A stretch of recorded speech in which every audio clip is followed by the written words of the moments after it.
Warning: some contents may be disturbing.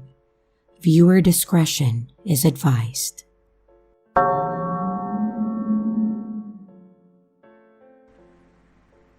This happened in October of 2018.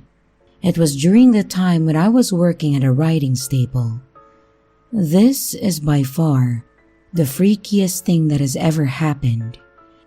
It started off with me mucking out stalls and taking horses in and out of pastures. At around 12:30 p.m., my mom came to pick me up from work. Since I work at 8:30 a.m., I work for the morning hours, then have the rest of the day off. As I got in my van with my mom, she said that she drove past a cornfield a few streets down from the barn. What she saw while on the way to get me was a clown. I asked her what the clown looked like, and she gave me a brief description of the clown. The clown looked like Pennywise from It, the 2017 remake, my mom said. I couldn't get a clear view of it, but that's what I remember what he looked like, she added. And as soon as my mom said that, I questioned her on what street that she saw the clown at. When my mom told me that the cornfield was not far from a trail, I knew what she was talking about. The trail my mom was talking about used to be a train track so many years ago, but ever since the train track was removed, people used it for many purposes, like hiking, dog walking, dirt biking, and so much more. My mom wanted to take the trail that was by the cornfield, the one where she saw the clown, and I was going to tell her that it wasn't a good idea, but she insisted that we do and then take my dog there. My dog was a German Shepherd Golden Retriever mix, so he was about a few months old at that time. He wasn't really big, but he was always so rambunctious that we had to walk him every day. It was a pain to say the least, but it was also fun too. So my mom drove down a road that she took to drive me to and from work or riding. It was a quiet road and it never got busy. When my mom got to the cornfield where the trail was, she parked her van and me and her took the dog out. We couldn't see the clown, but I wonder if he ran off to hide or something. I didn't want to look for the clown, so we started walking down the trail. It was surrounded by trees with leaves changing colors. It was fall, which was my mom's favorite season. And as we walked down the trail, we let my dog go to run and do his own thing. After a few feet away from the van, I noticed a dirt bike on the ground. Upon getting closer, I looked to see that the bike had been there for a while. Unsure about if the bike was stolen or not, I noticed some damage done to it. The tires were slashed and the chain was broken, and the bike seat was also ripped. I looked to see if anyone was around, but I couldn't see anyone, thinking whoever left the bike was taking a piss or something. My dog was staring at something in the wilted cornfield. I then walked up to my dog and grabbed his leash to be safe, and when I took hold of the leash, I looked up at the cornfield. Winter was approaching within a few weeks, so it was normal to see most of the cornfields wilted in the area. I looked, and then I see a figure there. That was what my dog was looking at, and my mom was a couple of feet behind me, so she wasn't far behind. I can see that the figure looked like the clown that my mom saw earlier. He looked to be about 6 foot tall. He was medium built, and he did look like the clown my mom described it to me.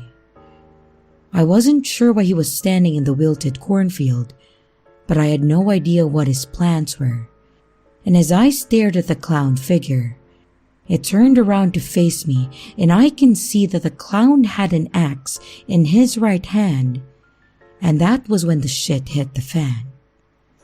To the right of the clown, I can see at least 3 or 4 men dressed in black about a few feet away from the clown.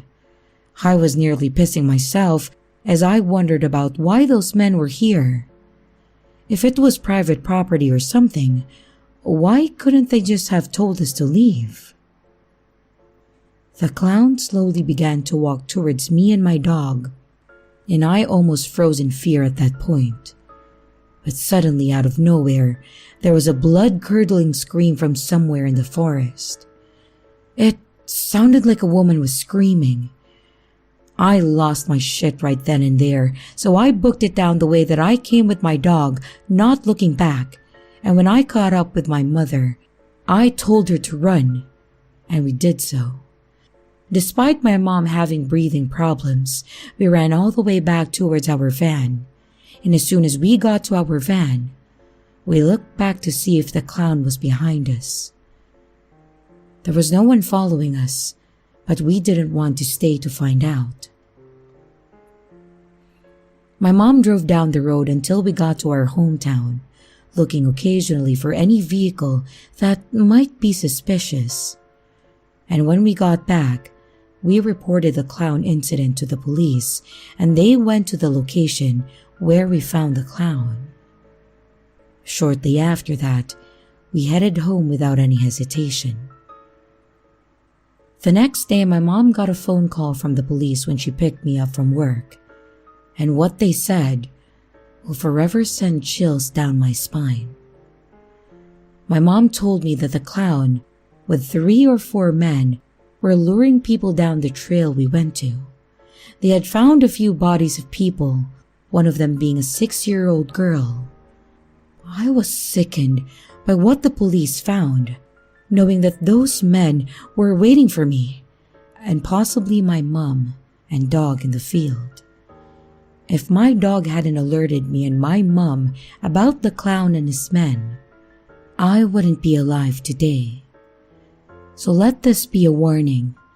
If you see anyone wearing a clown mask in the forest or cornfield, run away from it. Don't stay with the clown if you wanna stay alive.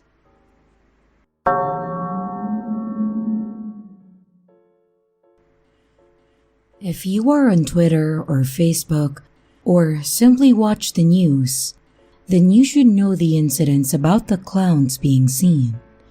And unfortunately, I came in contact with one 2 weeks ago. I live in Ohio, and every Tuesday and Thursday, I have morning practice for high school basketball. We usually just do weights or running, but that's not the point. So, morning practice starts at 5:45, and I live a good 10-minute drive from my school, so I usually leave around 5:30 to 5:35 a.m. I do drive my own car, so I go by myself, and just the walk from my door to the car is the most stressful thing because I am terrified of the dark. Every single time, I have to sprint to my car, throw my bags in the car, and drive 100 miles per hour out of my neighborhood because nighttime plus poorly lit neighborhood equals a horror movie. So to get on with the story, I left my house, but instead of running and being all scared, I decided to face my fears and calmly walk to my car, which was a bad idea. My house is at the very end of a cul-de-sac, and the sidewalk leads to a small hill and to more neighborhoods. It's confusing, but it's really creepy. So I am walking to my car, and I put my bags in the car and my hands start to shake because I'm just terrified. I felt like someone was watching me, so I looked up to the small hill area, and I see a figure standing there.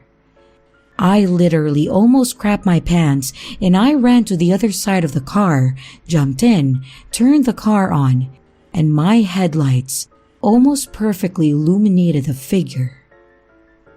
It was a clown. I handle fight or flight situations terribly because I usually run away, but then stop and freeze in fear.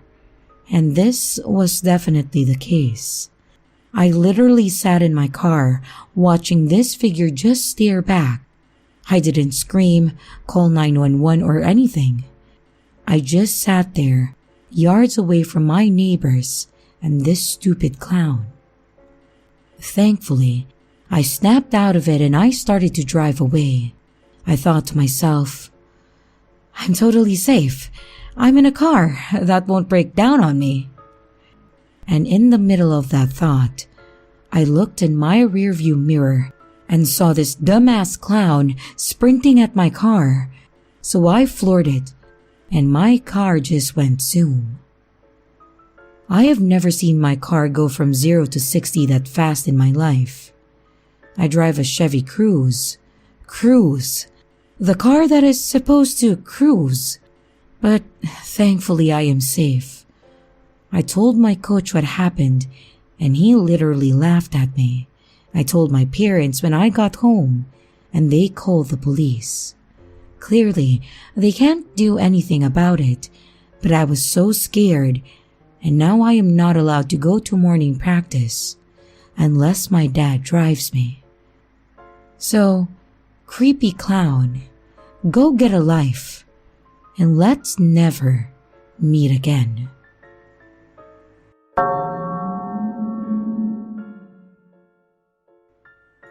So this is a creepy encounter that may have somewhat of a humorous element depending on your stance on the subject matter.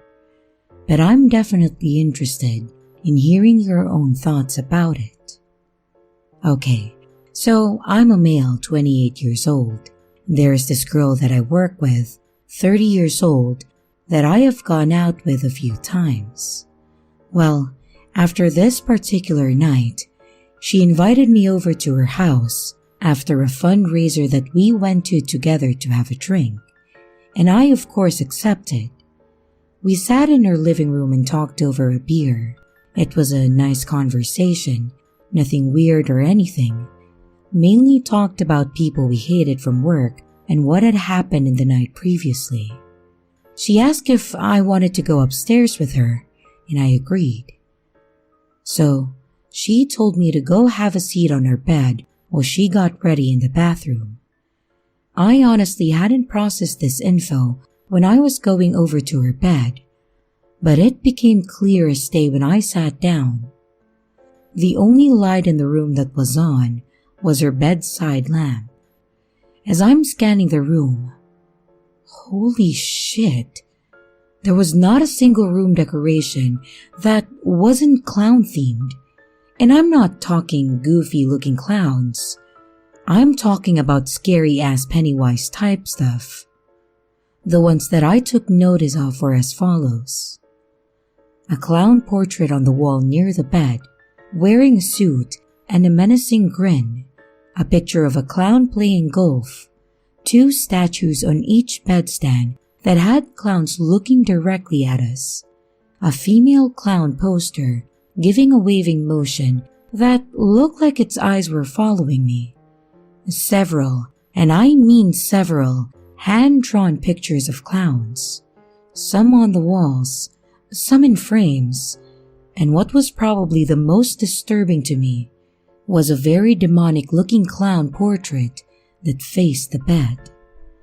Since childhood, I have had an intense fear of clowns, and I couldn't see how anybody could feel comfortable sleeping in a room like this, or even be living in a home where a room like this existed. This absolutely destroyed my anxiety, and I half expected her to come out of the bathroom wearing clown makeup. And like I had started mentally prepping for that, and a possible escape for if it were the case, thankfully she didn't. Not the creepiest of encounters, but a very creepy and unsettling event.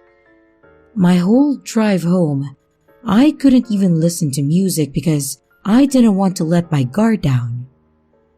So, beware of girls with clown rooms.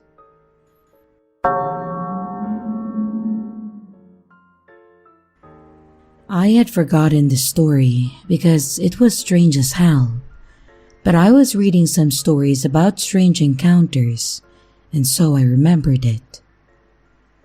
Me and my girlfriend live in a common small city, so we are used to walking alone even late at night from her house to mine or vice versa. A few years ago when we were 18 or 19 years old, we were going to her house alone walking. There was no one on the streets and it was starting to get dark. We were chatting about something and making jokes when we decided to walk by a different route just to change the usual path. We were walking for 15 minutes or less when we started to feel a little lost and thought, "Hey, this isn't the way home." The same instant, we heard a loud whistle as someone was whistling to get our attention. We turned back and saw this clown. He was there standing still, looking at us and smiling. But something was off.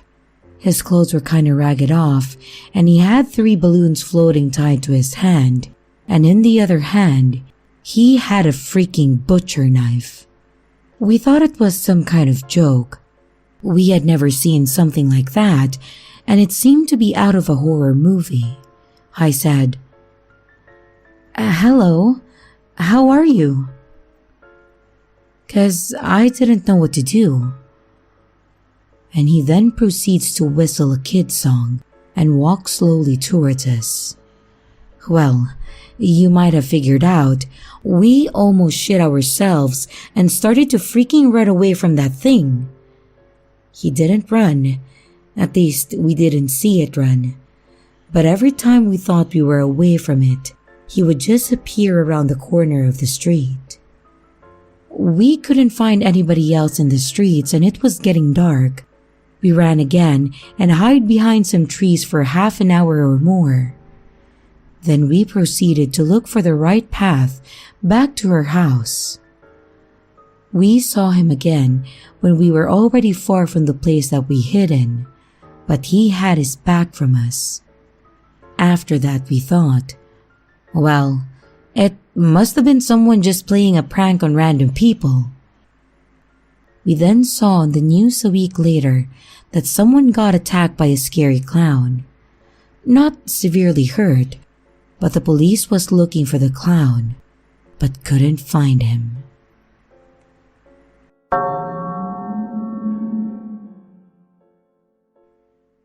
So this one is gonna be a bit long, and actually in retrospect, kinda funny, so stick with me. So years back when I was living in New York with my wife, she was my girlfriend at that time, she lost her debit card. She didn't realize it was gone, but we were home and she got a message on Facebook from a lady who said that she found the card on the ground at the store. She told us that we could come at any time to pick the card up. I ended up going to work and got out at around 9 or 10 at night, and my wife called me and asked if I could go to the lady's house to get the debit card. I told her that it was too late, but she said the lady insisted that it was fine. I drive to this lady's house, which ends up being in a mobile home park in the middle of nowhere.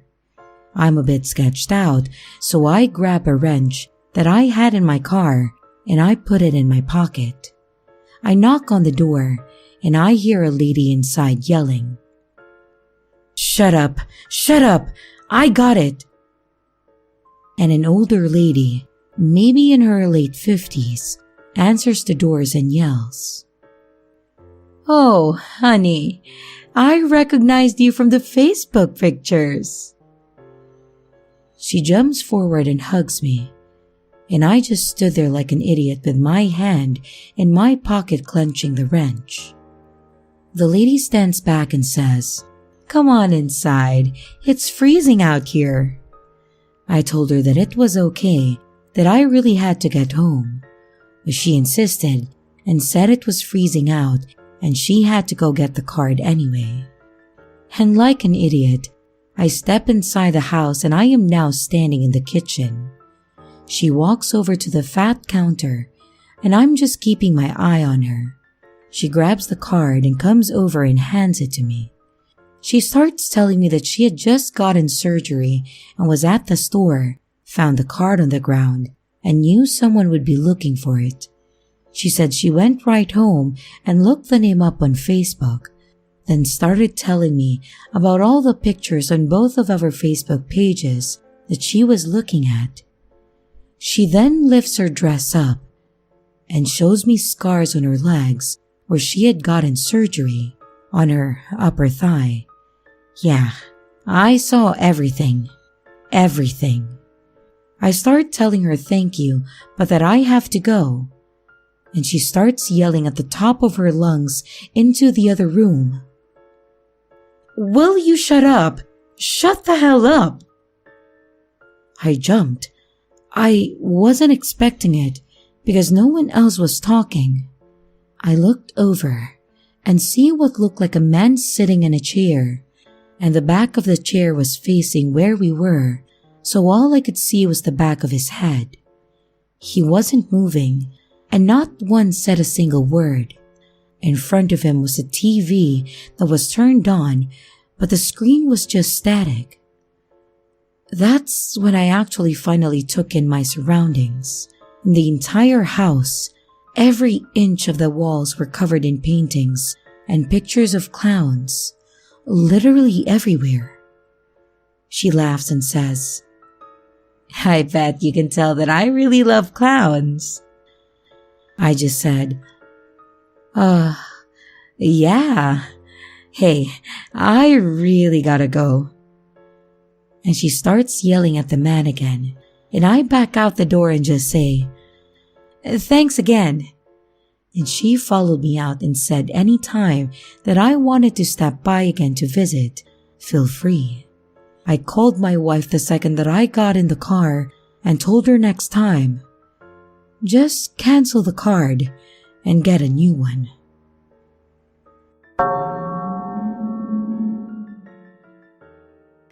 Several years ago, my wife, our daughter, and I were invited to a birthday party. It was a friend of ours' first child, and being that they were pretty well off, they always went all out on these parties.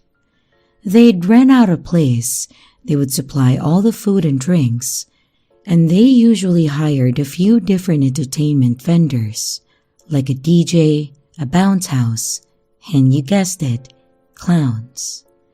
The kid was maybe about 5 or 6 at that time, so I suppose they may have been interested in it. But upon getting there, they definitely seemed more interested in playing dress up. It was supposed to be a princess/ball style, so there were tons of kids in big dresses and suits. The party wasn't too bad though. It was at the community center as expected. They had different foods and snacks, all served on a fake painted silver plastic ware to make it look like royal, I suppose. The clown, of course, was then dressed to be more like a jester. He was doing silly stunts and magic tricks, as well as balloon animals and crowns. The kids seemed entertained for a while, and then they would lose interest. He did well at keeping character, even when the kids weren't aware. He walked around and offered balloons to the kids. He'd help them up the blow-up slide and even casually talked with us. He didn't give off any weird vibes either. Anything borderline weird, like when a kid hurt their leg or when another's dress got caught on something, he'd have a parent come over to help. Definitely seemed like an up-and-up guy, and we even mentioned it to our friend. Mackenzie actually said that she had been referred to this guy by other people in her area that had used him before, and with all the great reviews, she decided to go with him. As the party was ending, kids were beginning to get tired and some were cranky and crying, so I walked out back to smoke while my wife talked with the others. As I was walking out, I saw the clown leaning against a crappy old car, smoking as well. Again, the guy deals with kids all day, for a living, so I can't say I blame him. I walked over to him and we started talking a bit. I thanked him and he commented that they were some of the better behaved kids that he had worked with. I don't know where the conversation devolved from there, but we got onto the topic of careers. And so, I took a shot and asked him why he chose to be a clown. I remember him just staring at me for a minute and making a comment along the lines of, "You seem like a truthful guy," and stared at me a little longer. He then looked away and said something about, "It's the job on the books." I didn't know what he meant by that, so I just laughed and he stared at me. Now it felt awkward, so I had just shrugged and said, "Yeah, of course." Finally, he laughed too and made a comment about, "I knew you'd get it. You have a family to take care of, so you do whatever you needed for them, right?" So I agreed. I don't know what I did or said to make him trust me, but from there, he just started unloading. He started talking about how it started with him working at the post office with his mother after he got out of jail for possession. His mom made him get a job since he was going to be living with her. He started learning, and as he put it, business and government politics. And he hated how they were so strict on things you could and couldn't do there. He hated how much they took out in taxes, so he started to do his own little research. He started asking questions on forums, researching, and even started his own website to post his own blogs. This got him into what I'm just gonna call it as conspiracies. He said he learned about the different types of taxes that were taken out and wanted to know what they were used for. That when he found the wrong forums for answers, he learned that the money goes to the government on the checks, but it actually goes to the NSA to fund their experiments and operations. Stunned at how well he held in the crazy and trying not to laugh, I just asked what he meant by operations.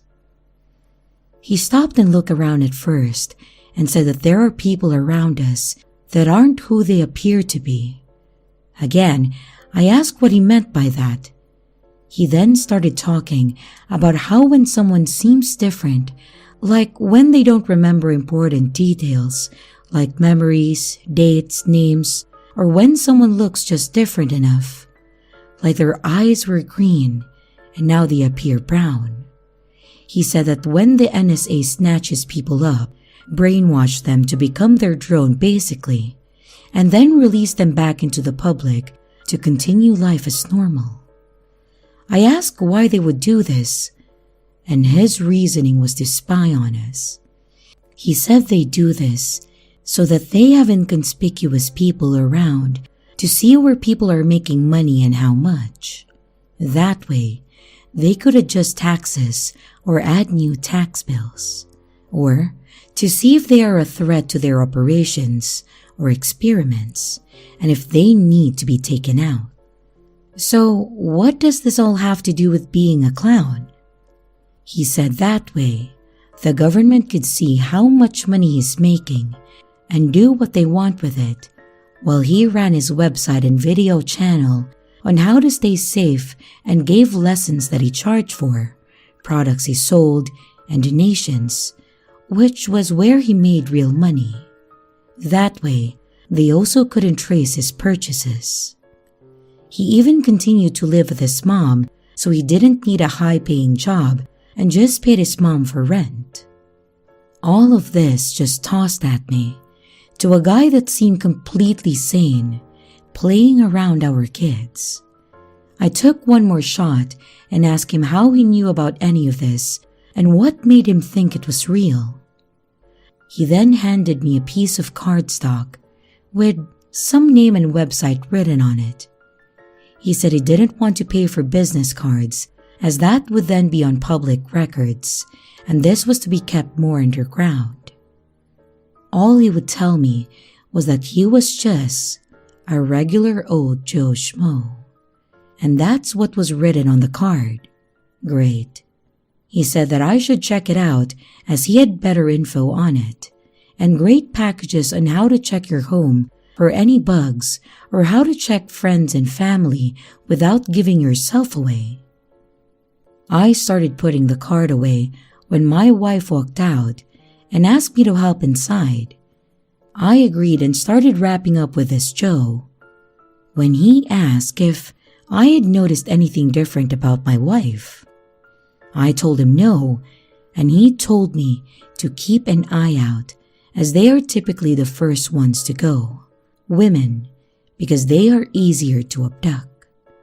So I told him that I'd keep an eye out, thanked him, and I started walking back in, to which he shouted, "I'll check in with you later." And I nodded to him. I didn't notice till I was back inside what he had said. I didn't give him any of my information, thinking he just thought he did, so I let it go. What I did not let go, though, was telling Mackenzie. I don't know if he should be around kids or even people. What if he suspected someone at the party?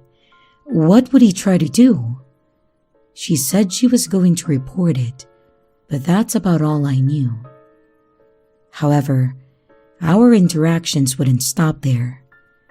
I started noticing this guy a few times during the next few days. He would be sitting in his car, smoking, just watching me leave work, my kids' school, and even my home. I didn't tell my wife because I didn't want her to freak out, but my wife noticed him outside our home. I was pissed and scared. I didn't know what he was thinking of doing. My wife said she was going to call the police, but I went out there to confront him. I don't remember all that I said, but I just remember becoming even angrier because he was just smiling. His reasoning was that he spilled a lot of information to me and didn't go through the proper steps to make sure that I was really trustworthy, so he had to follow up. He was obviously able to find out who I was and all about me, which was terrifying, but he said that I had been cleared and that I wouldn't ever see him in person again, and then he left. The cops did show up, and we gave as much information as possible. I didn't even have the card anymore, as I thought it was bullshit, so I just threw it away. I will say, I never saw him again after that. No threats, no calls, never saw him. I don't know whatever happened to him, but the number Mackenzie used to book him didn't work anymore either. I know this happened several years ago, but I always think about this whenever I notice someone doesn't remember something they very well should.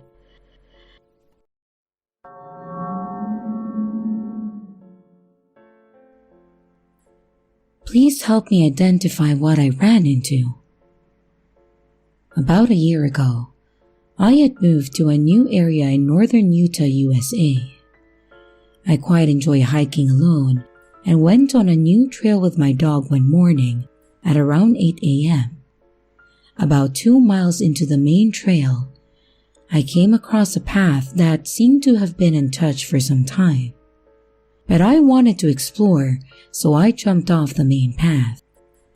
1 to 2 miles into the smaller trail, I hiked into what looked like a camping area, but I had not seen it on any of the maps, nor in the area reviews.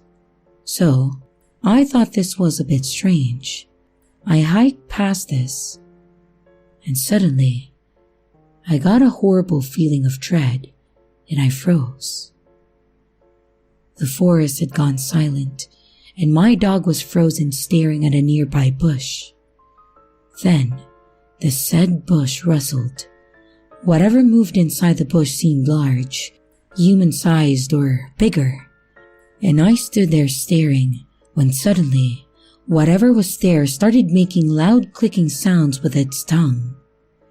It was strange because, number one, these sounds were much too loud to be human, and number two, they were being made in patterns and increments. And after some time, the thing quickly moved up the mountain, though still obscured by trees, and I got a decent idea of how fast it could move. It was again much too quick to be human, and it continued clicking. Then I saw it dash up and over a ridge. It was tall, at least 6 feet, or 1.8 meters, and it had stark black and white coloring. I know my animals, and it was like nothing that I have ran into or researched before. I had a coworker swear to me that it was a skinwalker, though I am curious if there is a different cryptic or folklore being that matches this description better. I would just like to have a good idea of what I could be dealing with.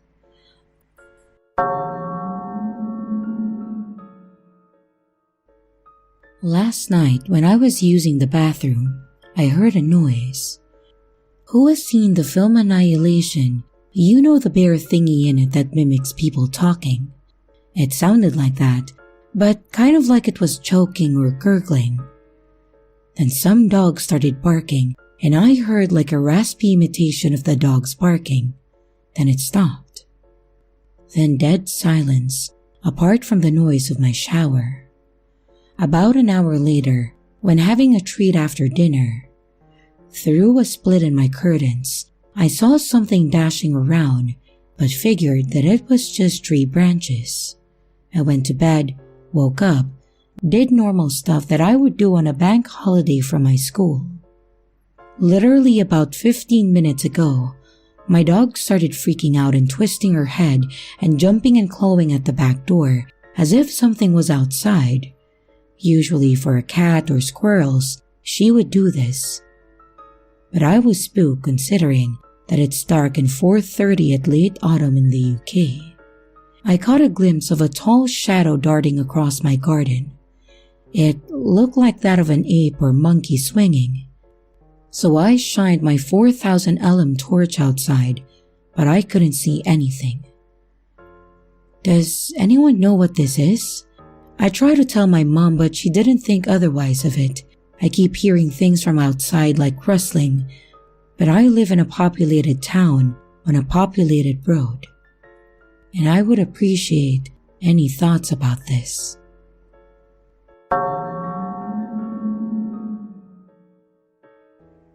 In the summer of 2017, around 10 p.m., I was in the kitchen watching YouTube videos on my phone when I decide it's time to go to sleep. So, I go turn off the light to the kitchen, and as I'm walking past one of the kitchen window that leads to the backyard, I notice someone. At first, I had this gut feeling that told me to look to my peripheral vision, and I look out the kitchen window and I see a black figure walking across my backyard. At this point, I am frozen with fear, and I see this thing walking across my yard with its bright glowing eyes, and I assume that it noticed me because its head tilted in my direction and it suddenly vanished. The figure was completely black and its body looked like it was made out of fog, almost like a black thundercloud, and its only facial textures were these glowing white eyes. Also, the outline of its body had a thin spectrum of colors, similar to the colors of a soap bubble when you look into it, or the rainbow color of oil when it's dropped on the floor. I have no idea what to even call this thing, but it was a scary experience. Does anyone have any clue what this thing was?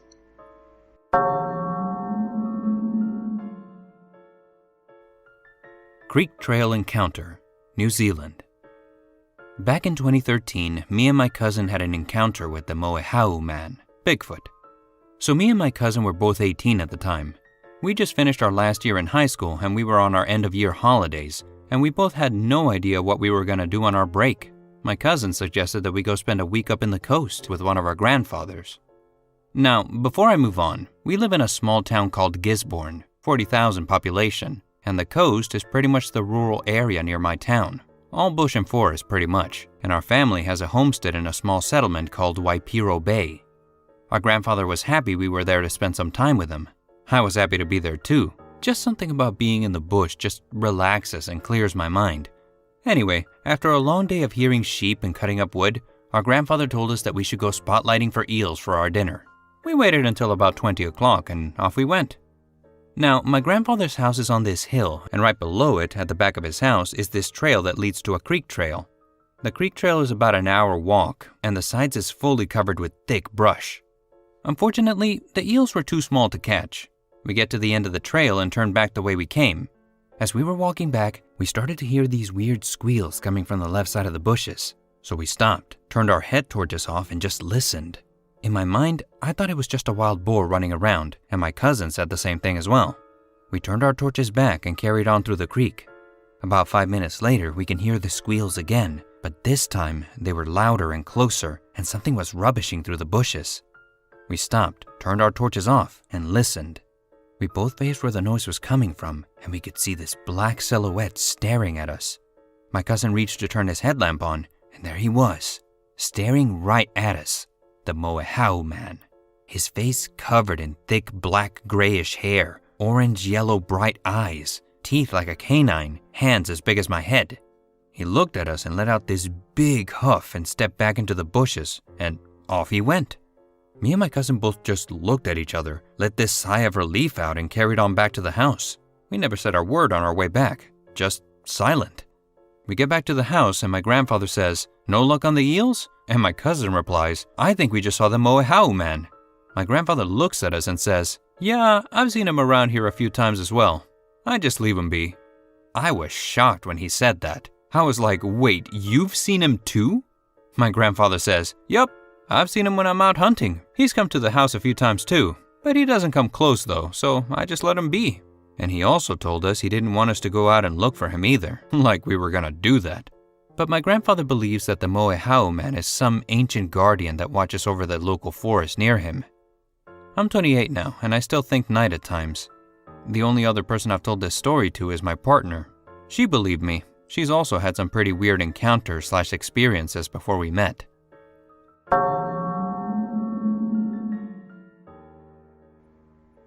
Hey everyone, this has been on my mind since it happened. I'm new to Reddit, so forgive me for any mistakes in posting this.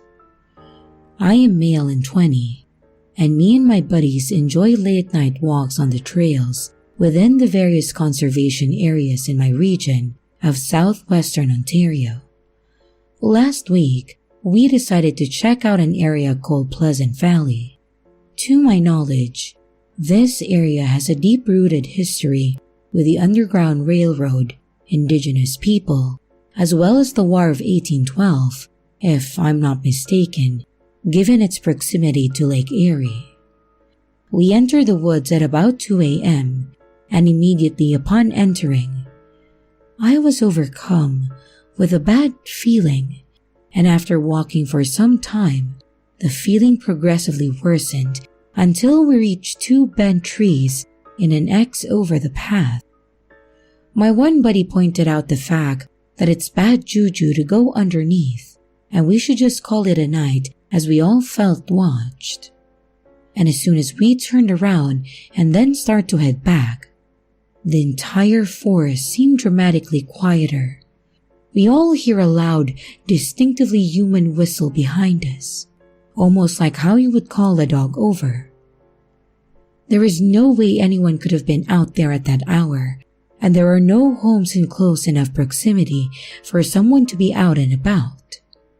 We all ran, and I was honestly terrified.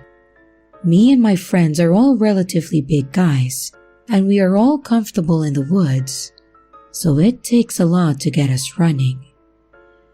Does anyone have any ideas about this?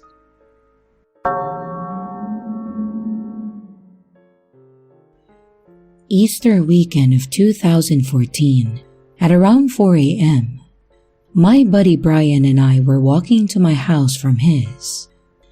The town had 3 main roads, front, middle, and back, and we were moving from front to middle. We round the corner and he's looking at his phone, and I stop him because down the street, under a lamp, was something big and tall. It was squatting, arms resting on knees. It was fuzzy, and the fur or the hair was black. It looked to be 6 foot tall in its current position. Despite being under a street lamp, I couldn't make out very many details. It had pale hands. They were almost glowing, and I couldn't make out the face, though I sometimes remember it being pale like its hands. Its eyes were sparkling, not like when you shine a light on a cat or dog, but more when you catch a lamp reflection off a window. My friend and I have cell phones. He even used a zoom to get a better look at it, but at no point did we try to get a picture. I just kept thinking to myself, my phone sucks. It's gonna be blurry. What if the flash pisses it off? And we decided to just switch roads and continued to the back road, and I could feel it watching us until we were out of sight. We have never seen it again, and Brian didn't see any footprints when he went back a couple hours later. And the next day it was raining, but there was a weird smell in the air. I wanted to explain it as a bear, but it was squatting like a human and didn't make any noise. It could have been a drunk, but there are not many people that tall in our town, with puffy or fur jackets to boot. And my dad jokingly suggested aliens.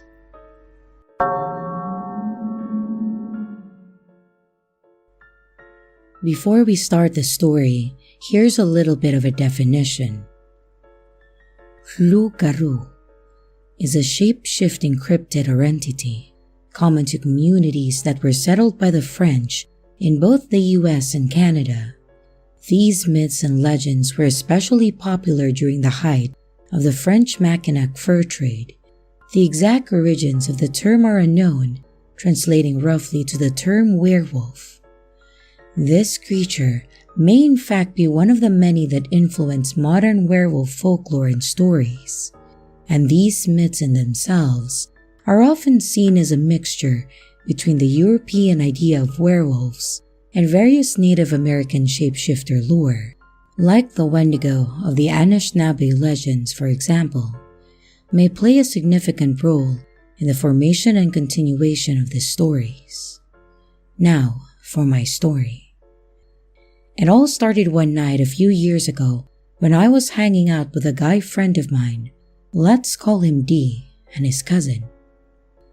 D and I had really come to bond over some of our strange beliefs and experiences, and the story that I'm about to tell wasn't the first foray for either of us into things of the otherworldly nature, but for me, it was one of the most significant and had a lasting impact on how I view these things.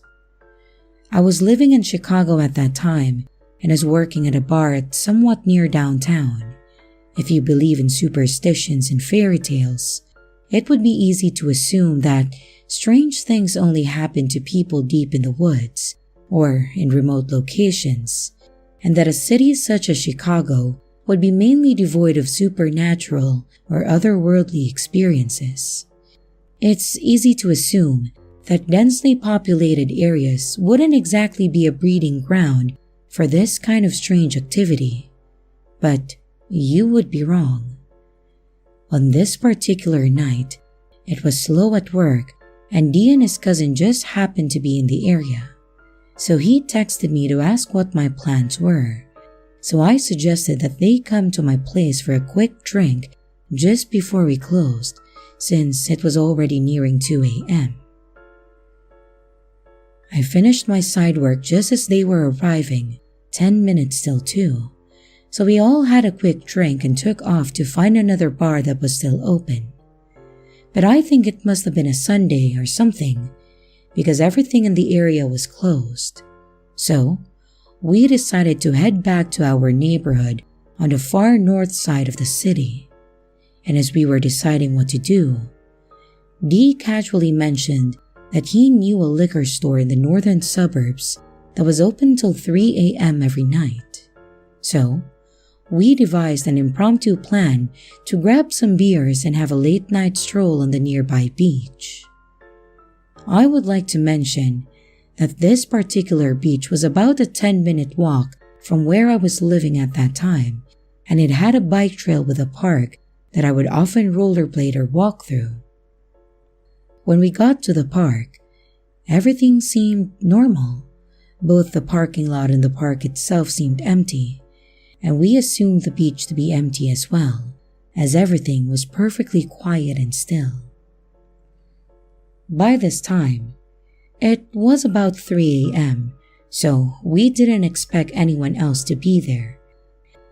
And as we were getting our beers out of the car, I noticed that it was a full moon that night.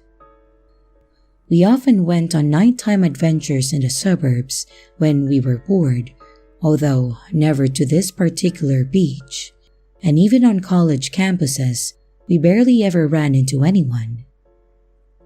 But as we walked through the park, I noticed how still and quiet everything was. And as soon as we stepped foot onto the sand where the beach started, something shifted. The energy changed, and we started hearing laughter. But coming from where? It sounded like it was just out in front of us a ways, just right there, out in the water. But no one was there. It was a clear night, and with a full moon you could see for literally miles in every direction. There was no one there. But yet, the laughing persisted, and it sounded like two voices, a man and a woman, and you could clearly hear them in the water, splashing and playing and laughing and talking, but there was just simply nobody there. At this point, we were all actively scanning up and down the beach and literally asking each other, "Yo, are you guys hearing this?" It sounded like they were out there playing in the waves, in the middle of the night, laughing and talking, but we couldn't make out what they were saying, and we simply couldn't see anyone out there besides ourselves. We all agreed that it was weird, and maybe we should have simply taken it as a sign to leave. But we ended up deciding to simply ignore it and headed to the opposite end of the beach. "Maybe they're out there skinny dipping and they don't want us to see them." I offer this as a possible solution, but I think I was just trying to rationalize what didn't make rational sense. So we ignored it. We walked to the complete opposite end of the beach, which may have been roughly the size of a football field. But when we got there, we noted that the voices had not changed volume. It still sounded like they were out in the waves right in front of us. So we ignored it even harder. We opened up some beers, put it out of our minds, and frankly, didn't think too much of it for a while as we talked about random things, and I took pictures of the moon over the water.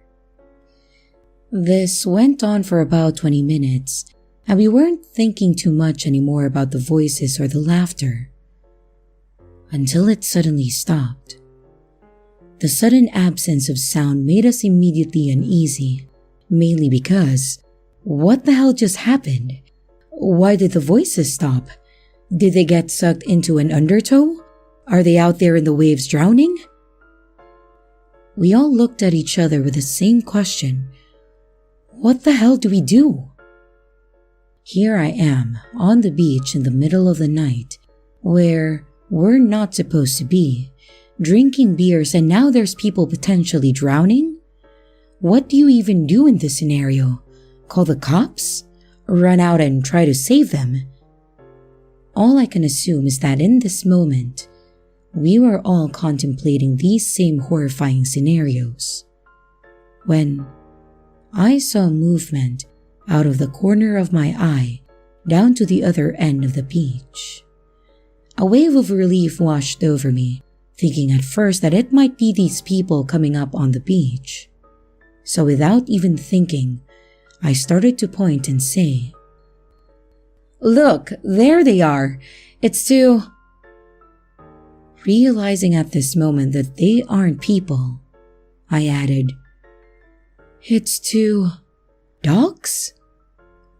And sure enough, we all see what seems to clearly be the silhouettes of two dogs trotting towards us down the beach. Now, this was a decent-sized beach, but these things were not simply walking. They were moving with some speed and managed to clear half of it in about as much time as it took me to process what they even were. And as they started to get closer, I started to notice that they had very large ears, tails, and paws. "Holy shit, you guys! I don't think those are dogs," I said. "Those are freaking coyotes or something, and they're coming right at us." Now, I had seen coyotes in the area and knew they were no strangers to even densely populated areas, but seeing what appears to be two wild animals trotting towards a group of humans in the middle of the night is wildly disconcerting. And at this point, they suddenly stopped in their tracks about halfway down the beach. They seemed to assess us for a moment, when all of a sudden, I saw, with all clarity, the silhouettes of these two animals rise on their hind legs and became instead the shapes of two people. I immediately turned around to my friends and exclaimed, "Tell me that you just freaking saw that shit." "Yeah," said Dee, who looked terrified. "They just freaking stood up." And that was all he had to say for me to know that we had all seen the same thing. When we turned back to look, they were already gone, like they had simply disappeared into thin air. Dee's cousin said, "We need to get the hell out of here." And so we did, but it wasn't so much sheer panic as a sense of vague unease. We didn't run away screaming, we just simply quickly grabbed our things and started walking towards the exit. As we walked past the lifeguard tower, we noticed them, as if they had simply materialized again. There they were, the two of them, a silhouette of a man and a woman against the moonlit sky, sitting atop the lifeguard tower. We all slowed our step as we noticed them. "Should we say something to them?" I asked aloud. I couldn't help myself. The curiosity was overwhelming. "No," Dee's cousin whispered sharply at me. Dee grabbed my hand and dragged me onward. "Don't say anything to them. Just keep moving." So we left. We got in the car silently, and we took the short drive back to my apartment silently.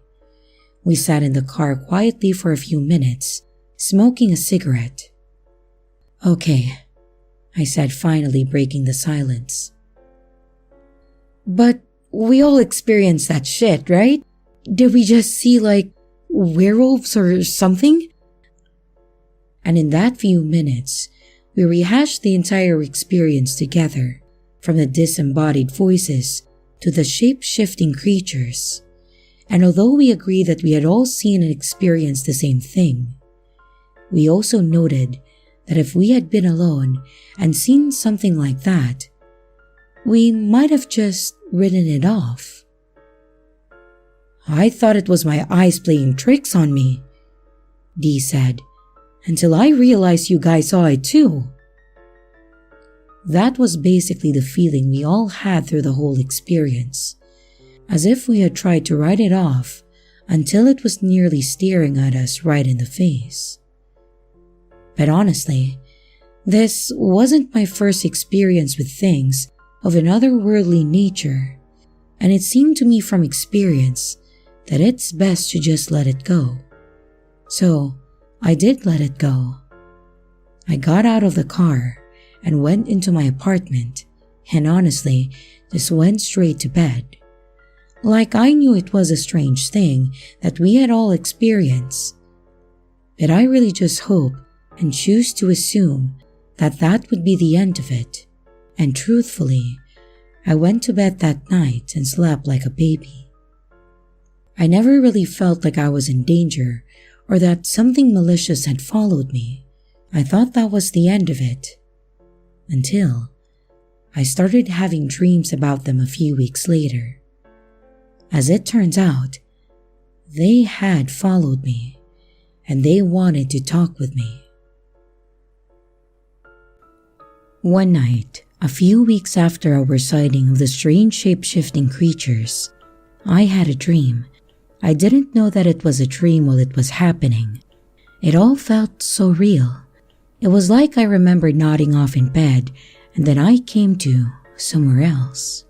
When I came to, I found myself standing on an empty beach, and I quickly realized it was the same beach where we had seen the creatures a few weeks prior.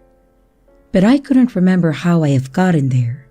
I just fell asleep in my bed, and I woke up on the beach. The transition was so jarring that I started to panic, wondering if I had sleptwalked there, or worse, if I was losing my mind. My unease grew as I realized the winds were blowing and the skies were dark, as if there was a bad storm approaching. I thought about the things we saw on the beach that night, wondering if they had somehow led me here. And as soon as the thought crossed my mind, I saw something. Black, inky, amorphous shapes rising out of the crashing waves of Lake Michigan. I worried that I had somehow disturbed some ancient lake spirits, and as I watched the shapes rise out of the waves, they took form of two large black dogs, each with glowing yellow eyes. They maintained the shape until they reached the beach, where they stood on their hind legs, and suddenly, they were no longer dogs but a man and a woman. Strange, ethereal-looking people, with long black hair and the same glowing yellow eyes. They stared at me, and I stared at them, and they stared at me. And I stared at them a little while more until I finally managed to muster the words. "What are you?" They exchanged a baffled glance with each other. "No, but what are you?" The looks of confusion on their face grew. In fact, it seemed like a mix of confusion and offense at the very question. In my dumbfounded state, I repeated the question a few more times. "What are you?" But they seemed either unwilling or unable to respond to it. So I asked more questions, different questions. "Okay, if you can't tell me what you are, can you tell me where you came from? Have you always been on this beach? Do you come from a different realm?" They gave me more looks of confusion. "You can't even tell me where you came from. When were you born? Do you remember being born?" Suddenly, the woman snapped at me. "Do you remember being born?" And suddenly, I was the one who didn't know how to answer the question. "Do you remember being a baby, or an infant, or even a toddler for that matter?" She seemed thoroughly annoyed by my line of questioning. "Well, no, of course not," I stuttered.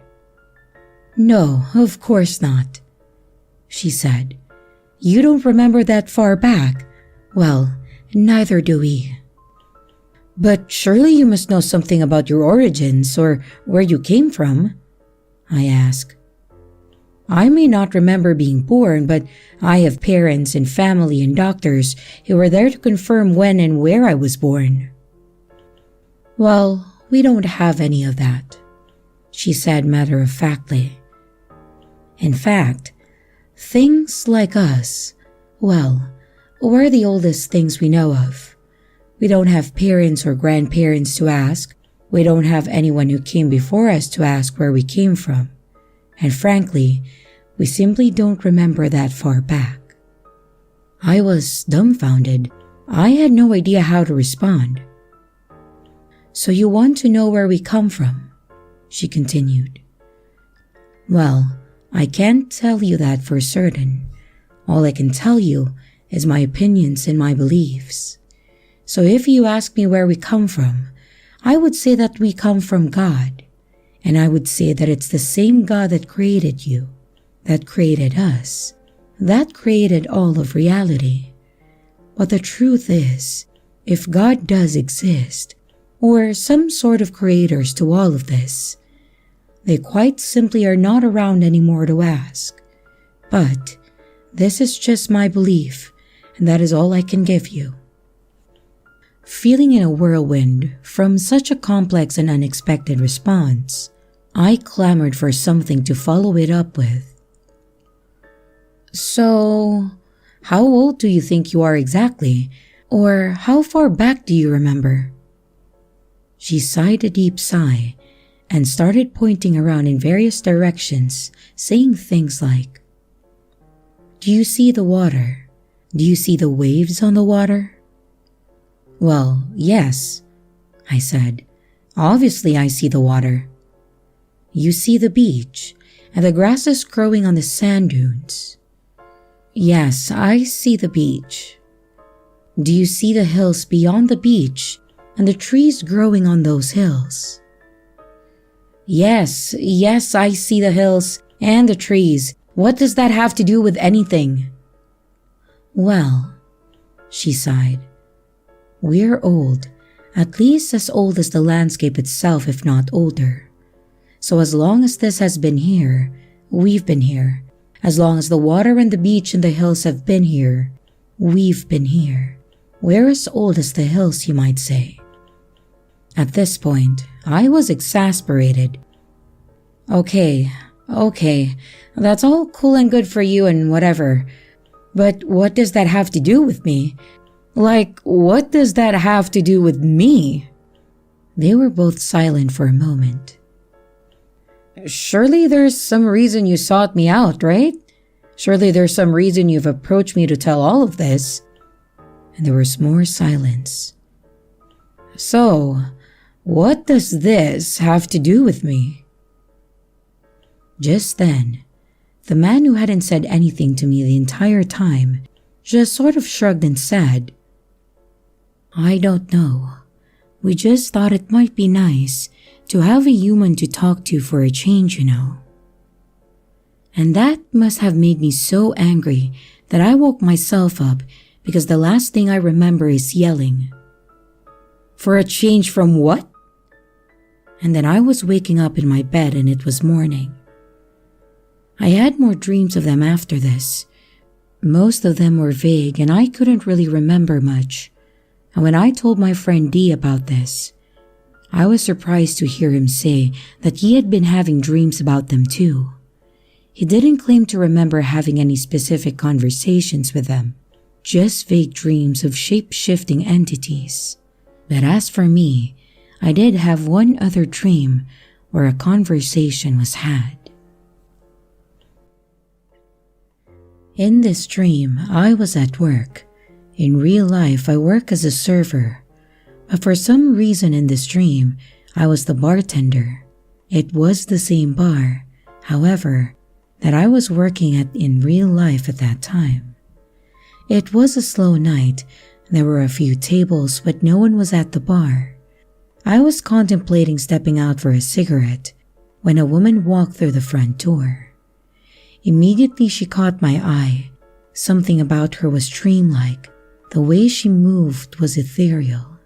She had long black wavy hair that seemed to flow unnaturally, and she may have been wearing a fur coat. When she sat down and made eye contact with me, I immediately noticed her eyes. They were a bright, vibrant, and a natural shade of yellow, almost as if they were glowing. And I just knew, as soon as I looked at her, that everything about her was entirely strange. But I didn't know that this was a dream, and I didn't want her or any of the other customers to think that I was crazy. So, I greeted her as I would any customer. "Hey, what's up? How's it going?" "Yeah," she said, in a complete non sequitur. "So I've been really into werewolves lately." She slammed both hands down on the bar emphatically as she said the word werewolves, staring at me with wide eyes and a strange grin. Okay," I responded, her comments catching me off guard. "Yeah, have you ever heard of werewolves?" At this point, I was sure she was crazy. "Or cryptids? Have you heard of those?" In my mind, I'm thinking, "Lady, is this your first day on planet Earth? Who hasn't heard of werewolves?" But I just laughed uncomfortably and played along. "Yes, I've heard of them. Why?" "Okay, so you've heard of werewolves and cryptids and stuff. Cool. Yeah, I'm like really into that stuff. Like I want to know all of the folklore about these things, and I want to know what people think about these things." "That's cool. Can I get you a drink?" Honestly, I was just trying to hurry up and serve her so that I could go out for a smoke. She ordered a beer, and I poured it and handed it to her, and she continued on with her strange line of questioning. "So, have you ever seen anything like that?" she asked as I handed over her beer. "Like what? Like a werewolf?" "Yeah, silly. Like a werewolf." She made a playful smirk. "'Cause I just want to know. I want to know what people think about these things." "Well, I was about to step out front for a quick smoke if you don't mind. Maybe we can continue this conversation when I get back?" At this point, I was honestly getting more than a little weirded out by her energy and her attempts at talking about some weird shit with me. Sure, she said. So I went outside, but as soon as I lit my cigarette, I turned around and she was standing behind me. "I'm sorry. I just couldn't wait. I wanted to talk about it now. I don't want to freak you out. I'm just conducting some research, trying to find out what people think about these things." I tried to steer the conversation politely back to her by flipping the question. "Well, what do you think about these things? Do you believe in werewolves?" "I don't really know. I just want to know what you think. Like, I'm fascinated by the kinds of stories and myths people tell. The good, the bad, the ugly. I don't care. I just want to know. Do you have any stories, any experiences?" This went on a few more times, with me trying to redirect the conversation and her directing it back at me, until finally I told her firmly but nicely, "Look, I do believe in these things and I would love to have that conversation. I really would, but I'm at work right now and this isn't the time or place, Like, I can't be standing out front, smoking cigarettes, and talking about this kind of stuff with people. I'm sorry, I just really can't talk about this stuff at work. That's all." "That's okay," she sighed. "I understand. I really should get going anyways." She smiled kind of a dejected smile, and I suddenly felt a little bad for being so dismissive. "Okay," I said. "I'm sorry I can't talk more about that stuff right now, but I have to get back to work." "Okay," she said. "Have a good one." And she started to walk off down the street. As I walked back through the door, I stopped and for some unknown reason joked, "Oh, by the way, you're my favorite cryptid." She winked at me, and as I was walking back through the door into the building, everything made sense. I realized that this was a dream. I realized who she was and why she was asking these questions. And I turned back around and ran out the door as if I was going to confront her. But I woke up. I moved away from that apartment and from Chicago completely after that. I moved back home to Michigan, and I still have strange dreams sometimes. But I'm not sure if those particular entities followed me or not. If I'm being honest, at the end of the day, they were pretty interesting to talk to, and I think if I got the chance, I would talk to them again sometime. So that's the story of how I met the Lugaru, and they were pretty nice actually. I hope you enjoyed listening to this, and if anyone has any insights or has experienced anything similar, I would love to hear it. My theory is that these were not actually werewolves at all, but rather some type of fey entities, and I'd love to hear others' thoughts.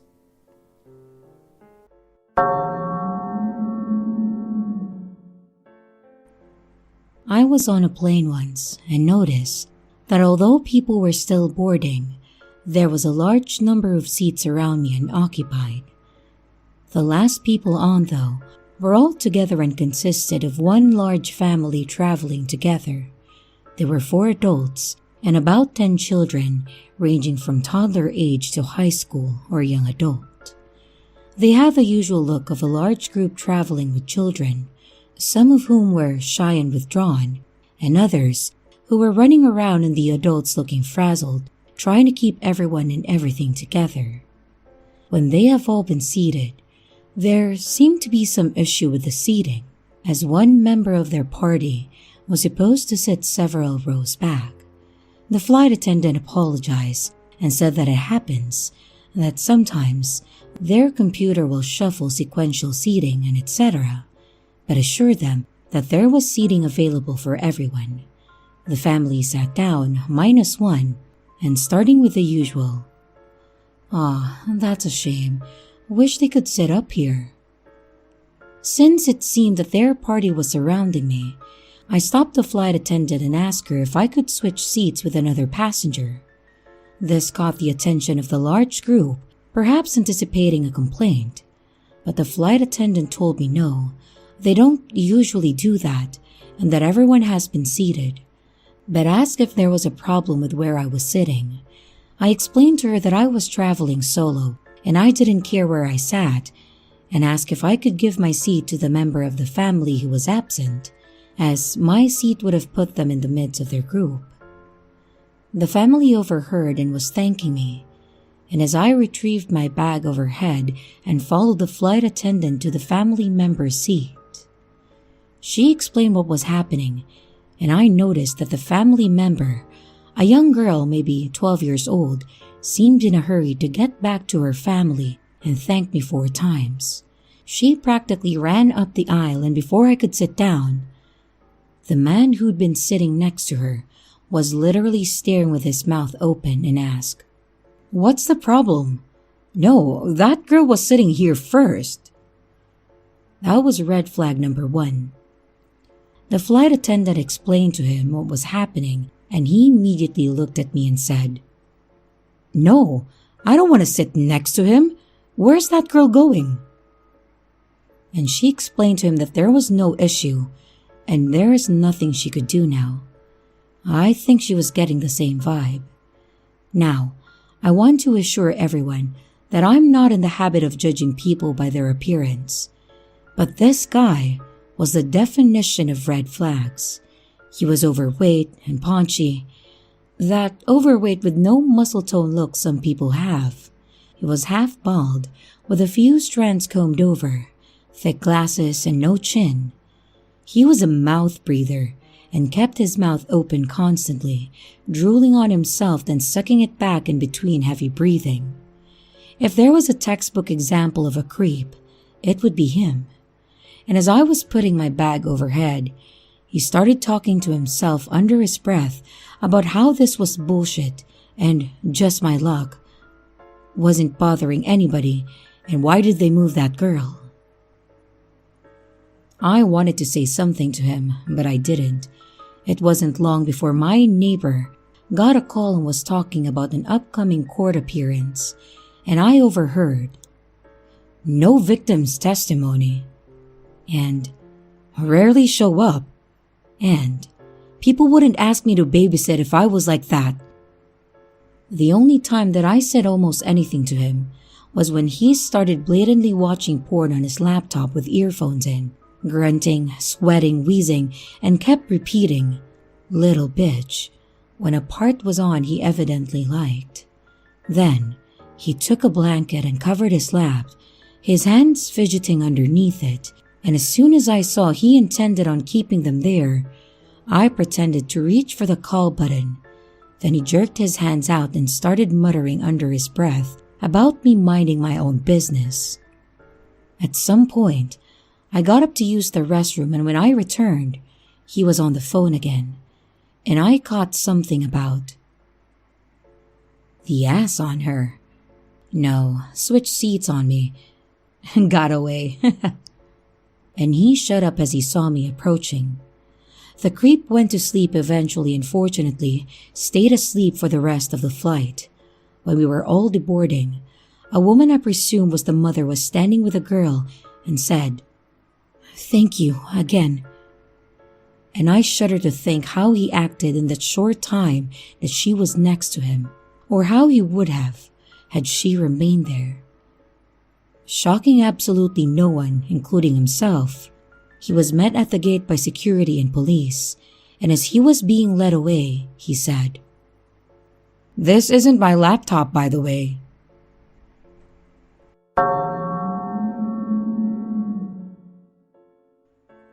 I had recently moved in with my erstwhile boyfriend. He had no washer and dryer, so one weekend morning, I drove over to use the local laundromat. It was the one my boyfriend used, but I had never been there before. Not in the worst part of town, but not in the safest part of the city either. There were a number of people there, probably because it was the weekend, and I did notice a man standing at the doorway. I'll call him Door Guy. Door Guy didn't have any laundry, soap, baskets, wasn't with anyone in the laundromat, and didn't enter the building. I figured he must be waiting for someone because he was there a long time. I was folding my now dry clothes and probably appeared completely preoccupied with the task. My purse was on the folding table and within arm's reach. I happened to catch in my peripheral vision Door Guy walking into the laundromat, and without looking directly at him, I casually reached over, grabbed my purse, and put it strapped over my shoulder. Door Guy puts his hands up, immediately spun around, went back out to the street, and didn't hang around at the door anymore. I figured that I had just thwarted his purse-snatching attempt. And when I got back to my boyfriend's place, I told him what happened. I asked him if he thought Door Guy was trying to steal my purse. He replied, "I don't know. I would had to have seen it." Needless to say, that relationship didn't last, which was actually a good thing. So, failed laundromat purse thief, let's not meet again.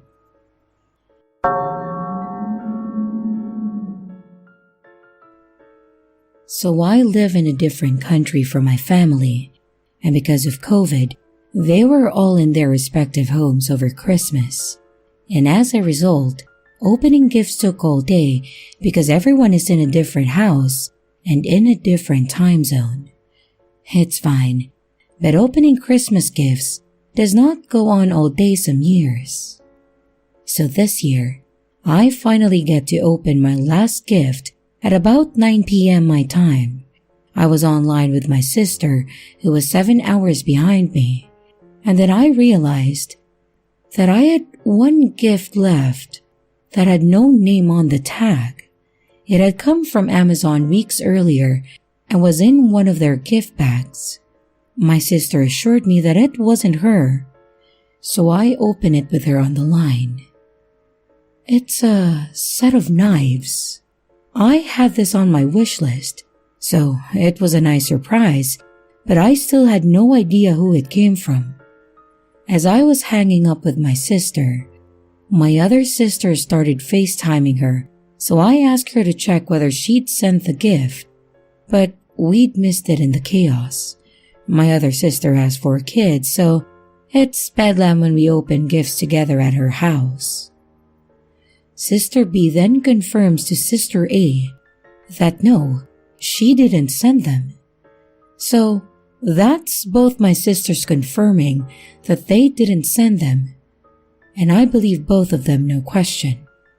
I know that my brother is at my parents' house, so I messaged him to double check, but neither he nor my parents sent them. This basically leaves my significant other and a friend here in UK and a friend in Canada. Because of COVID, we all agreed to have a gift-free Christmas this year.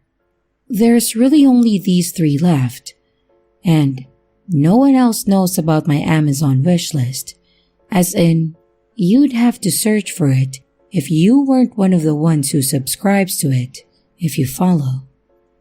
My significant other says no, that he didn't order them, but confesses that he did buy me a small gift that we will swap once he finishes isolating from visiting his family. My friend in UK says that it wasn't her, even though that's exactly the kind of prank she'd pull, seeing as we're true crime junkies. But she's pissed that she didn't think of it herself. She would without question tell me it was her if she knew that I was concerned though, and also promised me that she didn't do it. My friend in Canada says it wasn't her because she didn't know about my wish list and then asked for the link. She actually went in and did buy some bits from it for me after Christmas. So I turned back to the gift. I checked when it was sent, the first week of December. I asked Amazon if they can tell me who sent it so I can thank them. And as expected, under data protection laws, they can't tell me who sent them. I rechecked the tag and realized that it's been overwritten. This is the bit that is a little creepy or sinister. The default Amazon gift card greeting is the quite jovial, "Enjoy your gift," but this tag had been overwritten into all caps and a not so jolly "Enjoy your gift," which is slightly more menacing considering that this is a knife block and a set of 5 kitchen knives. So basically, I got a set of knives with a slightly but definitely menacing message from someone who must know me. It can't be an accident. It would take going into my wish list, selecting the gift, ticking for gift wrap, changing the text, reviewing the order, placing the order and then paying. So there's no way that this is accidental. So the only person I can think of is a person with whom I was friends with for over a decade. She became quite anti-vax and very abrasive, and I called her on it. She didn't take it well, and we effectively ended the friendship about a week before the knives were sent. She knew I had the wish list, and money isn't a huge issue to her, so spending 40 euros for a knife block wouldn't be problematic. I don't want to ask her, as the last 2 times we spoke, she tried to get me to argue for 2 days, and I have no interest in her kindling that fire. So, I just want to get a little feedback really. I know it's not my family or the earlier 3 friends. They aren't the kind to hold out on a joke if they know it's disturbing me a bit. This other ex-friend, well, it seems odd to pay good money for something that I clearly want, but not take credit. But then, I guess she has the out that if I ask whether she sent them, she can always say, "Oh, I might not have filled in the gift card," even though it's clearly been overwritten. So it's entirely possible that she crept into my wish list as she's bought from it before and has access, and picked the knives as a sort of, "You'll need more knives. all your old ones are in my back type of idea. If it is her, it doesn't have a nice meaning behind it is what I'm saying. It's not like it's a fluffy cushion or some slippers. It's an anonymously sent knife block with a slightly menacing gift tag, and I'm finding it creepy. And I would like to know your thoughts about this.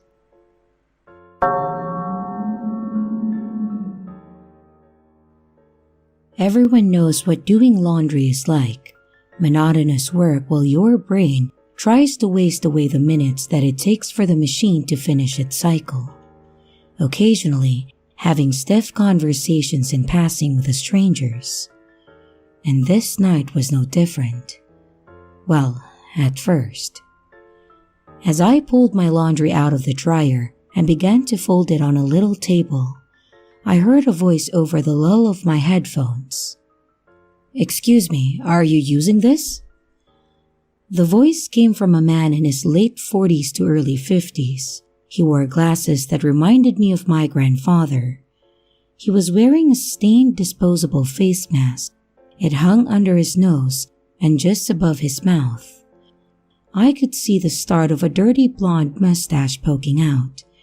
He was gesturing to an empty cart next to the table, and I simply said, "No, I'm good. I have one already." And he took it and began loading his laundry and folding it on the table adjacent from mine. Now started the usual routine questions that all lonely older men seek to ask. "What's your name?" I tell him my nickname. He answers, "Ah, that's beautiful." "So, how old are you?" 22. "Do you live around here?" "Not really, the town over." Which was a lie. "Did you go to college? What did you study?" "Yes, culinary arts management." "Oh, so you like to cook?" "Yes." I try to keep the conversation short but lighthearted, and as it continued with some short remarks about the wonders of doing laundry, he asked the dreaded questions. "Where do you work? Do you live by yourself?" I hesitated on the questions momentarily, trying to keep my privacy intact without provocation. "Oh, you wouldn't know it. It's a small mom-and-pop restaurant. And no, I don't live alone." Which was also a lie. He stopped folding his laundry as I just started to load mine into my hamper. He walked over to my table and leaned against the washer so that he was in my eyesight. His eyes squinted slightly as he pulled his mask under his chin and covering his face. He then awkwardly called out, "So, do you want to go to the movies with me sometime, cutie?" My eyebrows knitted together softly as a wave of different emotions flooded my brain. Confusion as to why he would even ask. I didn't even know his name. Embarrassment as he's easily my father's age and I am not into that. Shock because this man doesn't even know what my face looks like. And anxiety because I have to recheck him. I was so thankful for my mask because I'm sure my expression was not the one he would have liked to see. I softly shook my head and he copied my actions in tandem. I fumbled out a soft, "No, I'm sorry, I have a boyfriend." I studied his face as I watched his brain process my response. He knitted his eyebrows together and curled his lip. I could see stains on his teeth. And he replied in an eerily soft tone, like how you calm a fussy baby. "Oh, no? You don't want to go to the movies? You have a boyfriend. Okay." He nodded his head with his last word. His eyes widened slightly as they fixated on mine. His voice grew suddenly cold. "It's okay. You don't have to lie to me. It's okay. You don't have to lie to me. Enunciating the don'ts with tinges of anger, annoyance filled me at his accusation. I'm not lying. We've been together for 1.5 years and I love him. His eyes softened as if he just now realized the 2 other people in the laundromat. He slinked away, returning to his laundry long abandoned. I looked at him as I pulled my hamper into my arms and uttered a small, "Have a nice day." And I haven't been back to that specific laundromat, and I don't do laundry alone anymore.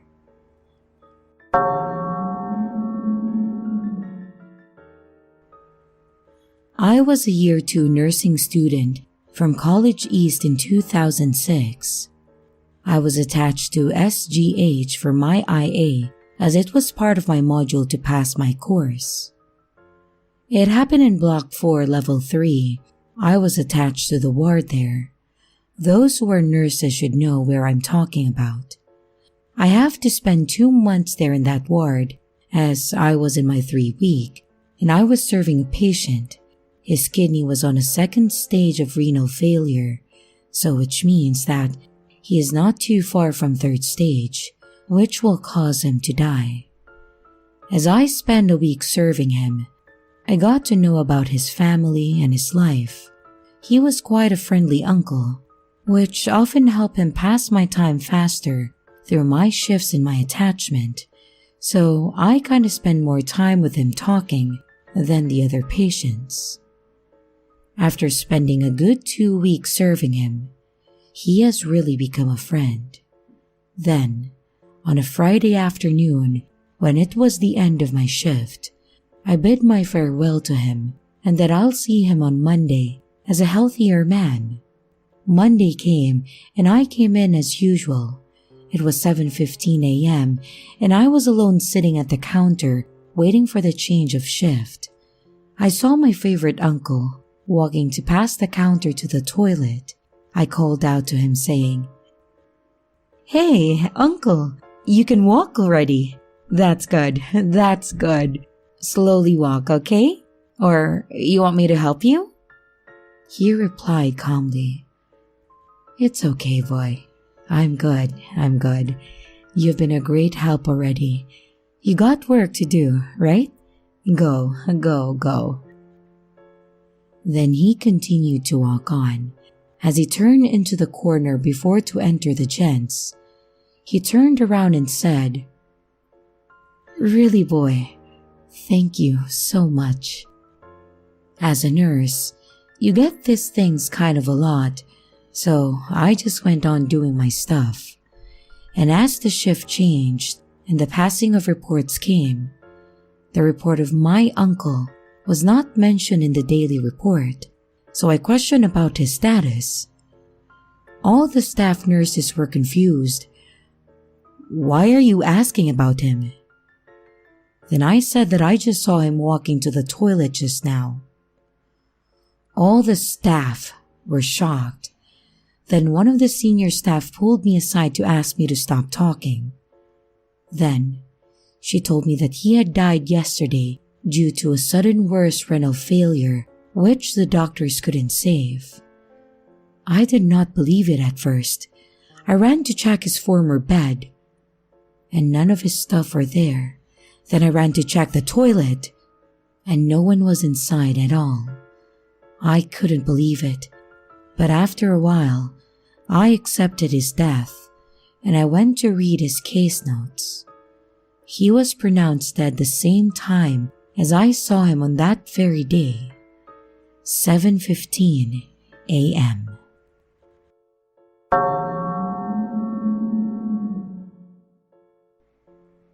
This isn't my own experience this time, but I was around for it, and I should preface that my partner is a teacher as it's relevant later on. Sometime last year, as my partner was heading home from work, she's Japanese herself, she noticed a South Asian man seemed to be following her back to the station. This was several trains from home, and a total of around 20 stops away. She got on the train, came all the way home, and he got off at the same stop as her. He sort of shuffled in panic when he saw me, and he kept walking. As tempted as I was to challenge him, it all seemed quite circumstantial, and foreigners already get a bad reputation here. So, I decided to let it slide rather than pick a potentially violent fight over possibly nothing. Fast forward maybe 8 months later, and one of our students came back to the classroom visibly shaken. This school was the same one the creep had previously begun following my partner from, and it seems the girl had been asked by a South Asian man to share her social networking info with him. The girl was 13, and my partner is also very petite for her age and could be mistaken as a high schooler or middle schooler by someone looking out for them. At that point, alarms started ringing, so of course, she informed security, but has heard nothing since. It's scary to imagine that these people are so blatantly out there, in well-lit, populated public places, brazenly taking risk in a place that should otherwise be a safe space.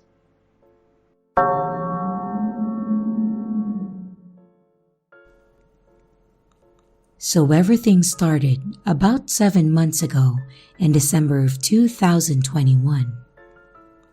It was one of my first nights being home alone, and I had been home alone hundreds of times for the day, but this was one of the first through the night. I was playing games on my computer when I heard my dog start barking hysterically. My dog is not one to just bark at nothing, especially not in the house. So I knew something was up and went to check on her, and she was alerting to something down the hallway to the front door. She started growling. Then I heard the lock on the front door rocking back and forth. I immediately thought that someone was trying to break in, and the lock was rattling for about 20 seconds before it stopped. Then a few seconds later, I heard 3 thumping, creaking footsteps above my upstairs. This freaked me the hell out, so I checked every room upstairs and then checked the camera outside, and there was nothing. There is a glass storm door on the outside of the front door, so whatever was moving the lock was from the inside of the house. That was it for a few months, so I kind of forgot about it until my dad started asking if me or my mom were walking around upstairs in the middle of the night. Neither of us were up, and my dad said that he kept hearing footsteps and faint talking for 4 days before it stopped. And a few nights ago, I was up at around 2 a.m. when my parents were asleep, and I could have sworn that I saw someone about 8 foot tall standing in the pitch black living room. We have also noticed over the past months that small things like soap bars, screwdrivers, and yarn would go missing for a few weeks and turn up somewhere completely different and out of place. The first event in December was about a month after my grandfather passed, so I like to think that this is him giving us signs. But every time something happens, it feels like my heart stops, like something isn't just messing with us for fun. It's a very weird sensation, and any insight would be helpful.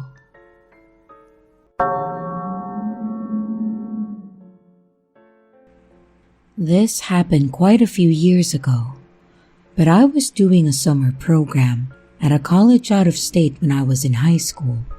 Basically, they had high schoolers come from all over America and stay in their dorms during the summer to take summer classes for 3 weeks to get a taste of college experience. One of the dorms was reserved just for us, and it had the boys on floors 2 and 4, and the girls on floors 3 and 5, with college student proctors on every floor to supervise. Floor 1 was the lobby and a security guard where you enter the building.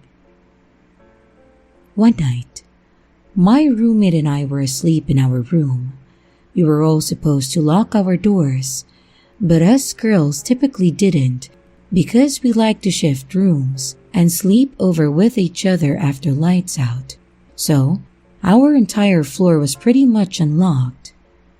I'm a super light sleeper, so when I heard our door open, it woke me up, but I couldn't see who was in the doorway with it being so dark.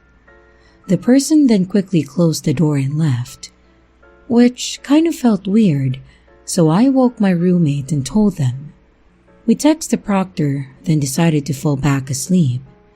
The next day, we mentioned it, and a few girls said the same thing happened to them. When the day security ran footage, apparently, the night security guard had peeked into all of the unlocked female dorms, but only females. He claimed that he was told by the dean that he could sleep in an empty room, but that was allegedly on floor 7, not the girls' floors. He didn't come in, talk to anybody, or hurt anybody, but he also didn't open any male doors or the proctor doors. Then, after making his weird rounds, he went to nap on the top floor. I don't know if he was fired or moved, but I did find it really creepy.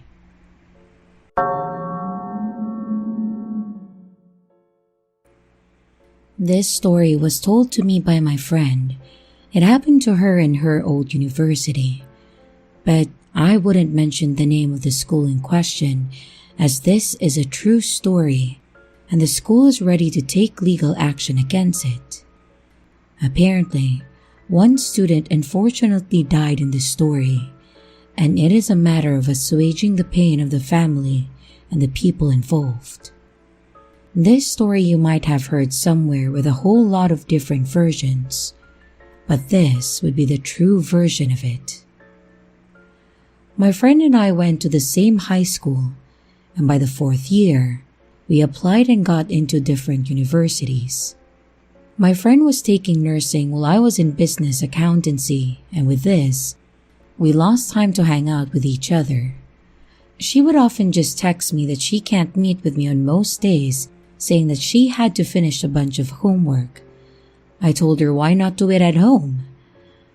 But she said jokingly that she would only feel tired knowing that her bed would only be 1 staircase away, and then she would laugh.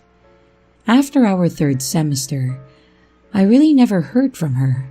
I simply took it as her being busy and such, and I was almost to the point of feeling rejected and forgotten when, all of a sudden, I got a text from her on my cell phone.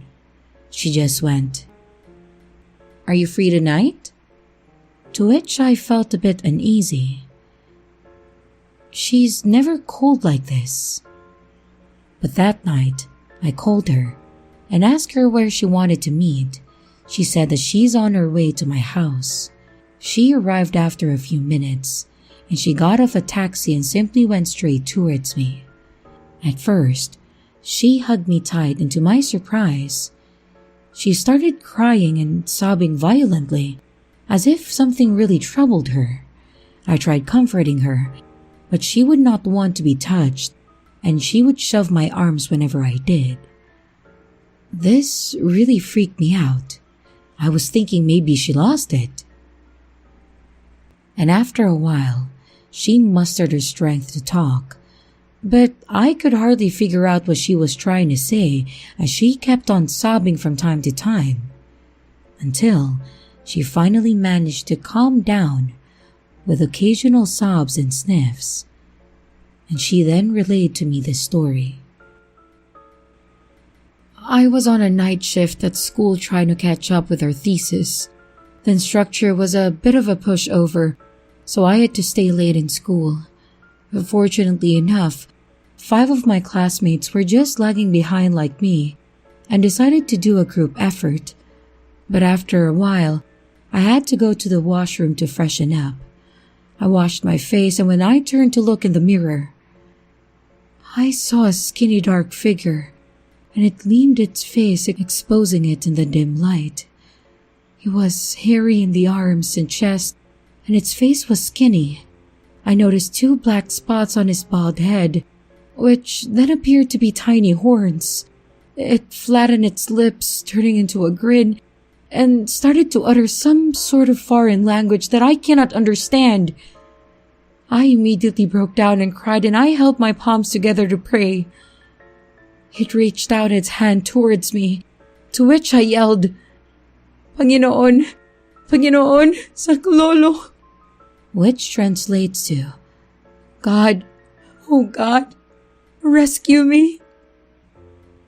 And then it vaporized in my sight. I quickly ran out, not closing the door behind me, and I just kept running. I turned to look if it was after me, and I bumped into somebody. I quickly turned my head around to see that it was a priest. He then picked me up and placed his strong hands on my arms and shoulders, and it gave me some short sense of relief, only to be horrified to death when I looked up and saw he was grinning at me, and his face became that of the demon that I saw in the washroom. I ran, waving my arms violently like a lunatic, until I reached my classroom.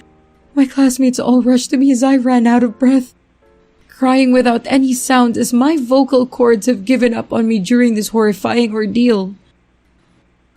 And she started crying again as she ended her story. I was just glad to see my friend safe. Unfortunately, a similar incident happened in the same university a year before my friend's unforgettable experience, and the student was found by faculty teachers lifeless and pale on the floor, with her eyes wide open just outside the washroom door where my friend was talking about. She was rushed to the hospital. Many students who saw her being carried in a stretcher claim that her arms were stiff, bent close to her chest, and her hands and fingernails were all crooked, and her head fixed as if looking upwards. The school head doctor claims that she died of natural causes. The family held a Catholic funeral for her, but never said anything about her death, the funeral being in the expense of the school. Rumors started to circulate that the school, being one of the richest in Manila, gave the family a large sum of money for their daughter's tragic loss. The school went as far as enforcing its legal wing, saying that whoever speaks about the nature of the passing of the girl is endangered of libel against the school's untainted reputation. And my friend never told her story to anybody in her school, let alone me.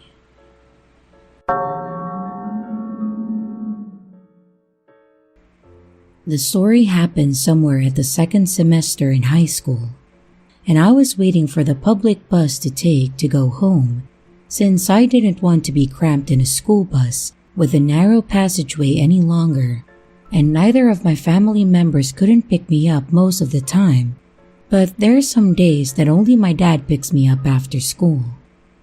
A Hispanic guy comes over to me as I'm waiting for the public bus, and then starts a conversation with me. Also, side note, that I'm also Hispanic like him. He tells me that he's a senior, is in the JROTC, and he did tell me his nationality, but I don't remember. I told him about myself in return, but not too much, including that I was actually 16 after he asked me about my age, or I just simply told him that. He seemed surprised, and he straight up told me that he thought that I was 13. Also note that I was a freshman back then. I would occasionally get the impression that I looked physically younger despite my actual age, so I merely brushed that aside. But he seemed to be interested in me despite that I'm a minor, and I'm very sure that he was either 18 or 19.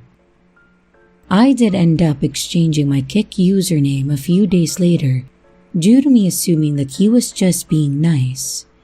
He was part of my then boyfriend's, now ex, friend group, and he would spam me emojis all the time from that app, and that got annoying obviously. I did tell him off about it, but I stupidly ended up playing along with it thinking that he was still playful towards me. I remember that I looked at him while sitting in the public bus, and he motioned for me to sit next to him, but I didn't. But again, I stupidly accepted the invitation, thinking that he just wanted my company as a friend when he wanted more than just that. He once put his hand on my waist, held me close to him, and he called me chula. For those who aren't Hispanic or Spanish speakers, in Spanish, it means cute. Then I got off the public bus to make my way home on foot, since the bus stop is at the front of a middle school at an intersection. At this point, I should have told my then boyfriend, but I was too embarrassed. I was too scared and too ashamed to even do so, which was so idiotic of me. The Hispanic senior guy even told me that he knew where I lived, but I didn't take that seriously since it was clearly impossible to tell which apartment complex number I live in. But I'm thinking now is that he's referring to the apartment complex behind the middle school, which I still live there currently. I should have at least took that seriously, but me being a dumb teenage girl, yet again for the third time, I doubted him. There was this time when he wanted me to be his wife, which completely caught me off guard, and I was too stunned to reply back, but mind you, we just met and we hardly know each other enough. That's a big red flag right there. I think I remember that I said no, and I was uncomfortable with what he said, 'cause he said it so boldly, like in an assertive manner. The last straw is when he insisted that I go attend some sort of JROTC graduation ceremony rehearsal, since it was the end of the school year, despite me saying no multiple times, but he wouldn't get the hint. I angrily told him off and finally blocked him on the Kick app, and I never saw him again afterwards. My only regret is not telling my then boyfriend, or anyone at that matter, of what he was doing. But someday, I'll see my ex-boyfriend in the future and tell him. But as for now, I lost contact with him, and I don't know his social media or his whereabouts.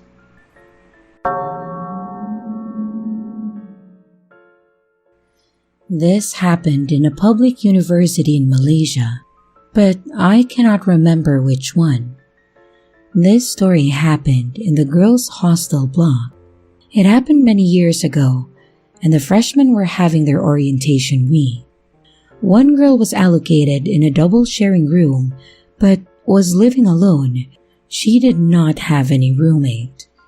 During the orientation week, the seniors warned them not to open the door if they heard someone knock on their door in the middle of the night. When the juniors probed further, they figured that it was a ghost of their deceased senior. Years before their admission, a senior of theirs had a brawl with her boyfriend on the phone at midnight. Devastated, she wanted to talk to someone and began to knock on everyone's door, but since it was late, no one answered her. She couldn't think straight and jumped off the top floor. And ever since then, she will knock on everyone's door at the exact same time of her suicide. Upon hearing this, the girl was frightened and did not dare to sleep in her own room.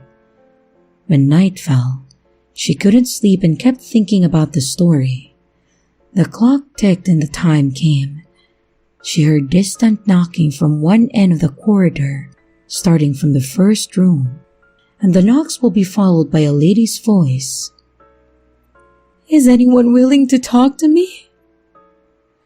The knocking and desperate begging grew stronger, and when it was almost the girl's room, she was really scared that she hid under her bed with her blanket. Then, it was her room. The knocks were soft, and when the girl was anticipating the question, she heard, "I finally have someone to talk to." Upon hearing that, she passed out.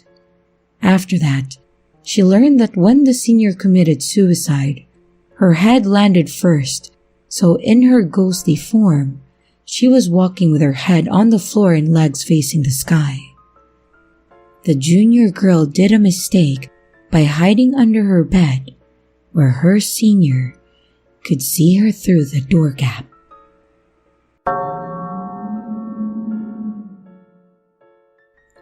Hey everyone, I've been a lurker for a while now, and I've always wanted to post because I have so many crazy stories, and this is surprisingly the least crazy out of everything that I've been through. I can also never find a fitting place, so I really hope this belongs here. I'm a female, now 20, but I was in 9th grade at the time that this story takes place, probably around 14. We had a really weird teacher for bio. Everyone hated him. He was boring, mean, never smiled, quiet, and everyone dreaded his class. And I've always had a loud personality, and I used to act out a lot. He was actually on the nicer side to me. Well, one day, we came to school to see if he wasn't there, and we had a substitute. This lasted a few days, but trust me, we didn't mind. And after a while, I guess all the parents started talking, and the word got around as to why he wasn't at school anymore. It turns out, this man had a lot of child pornography on his computer. We don't know the age range of the kids, but we know it's bad. He had a lot. He was paying for packages, and I'm almost positive he was trading with other pedos. This insanely freaked me out since I was one of the kids that he was nicer to. I know for a fact that I'm very beautiful, and I was then too. It's crazy to think about why he might have been nicer to me. Can you imagine what these little kids had to go through for this? How many kids are stolen from their homes or born into this abuse? It really creeped me out, and no one saw this coming. When they raided his house, they also found a bunch of illegal guns. Hearing how much time this man got is going to make your blood boil. He got 3 years and was banned from working with children. Our justice system is horrible. Can you imagine sitting in front of a judge explaining why you purchased so much child porn and only getting 3 years? That judge must have serious issues as well. I mean, really, shame on them. Illegal guns alone get you 3 to 5 years, so it's insane he only got 3 years. He was supposed to get 20. I really hate our government with a burning and undying passion. I do have a link to an article as well, but they won't let me attach it. But since I can't attach the article, I thought that I would share some extra info. He destroyed evidence. These kids were tortured, and a lot of awful things have been done to them, and he enjoyed these videos. But he blamed a nasty divorce and his estranged kids. Here's a small paragraph from the article. He began downloading child pornography in 2004, and in 2012, paid $12.99 for a 30-day subscription to a site with illicit images and videos on offer. He was arrested just before Thanksgiving of 2016 and posted bail. During his time out, he destroyed evidence including 8 DVDs, and a hard drive and a laptop.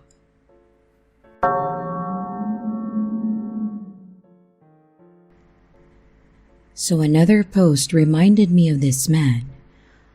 I am female, and when I was in high school, around 15 to 18 years old, I was always in advanced math, which meant Calculus 1 and Calculus 2 and another math class, but I don't remember the subject. So for all 3 years of high school, I had this man as a teacher. If a female had a question, he would sit as close as possible, as in thigh touching thigh, with his hand on their neck. If a male had a question, he would bend over the top of their desk, no touching at all. And this creeped me out. At the time, around the 90s, there had been a satanic panic in the US where a bunch of kids educators were fired for rumors. At this time, everything was bouncing back so that every educator was automatically believed over any child. As I said, I was 15 or 16 when I first met him, and 17 to 18 when I had my last class with him. I don't know what prompted me to tell my mom about this man's inappropriateness. I just knew that I had to tell someone because he was very creepy. And I will never forget my mom's reaction. "Don't you ever say that about him. He is a good man who lives with his elderly mother and volunteers to teach migrant farmers' children." And I learned that my mother would believe an adult pedophile over his daughter. And I never shared any of my feelings about strange kids or adults ever again. To be honest, that this grown-ass man had that much control over a bunch of kids who may not have spoken English very well, and the fact that he never dated or moved away from his mom creeped the hell out of me. I never heard of him actually touching a kid, but I also wouldn't be surprised.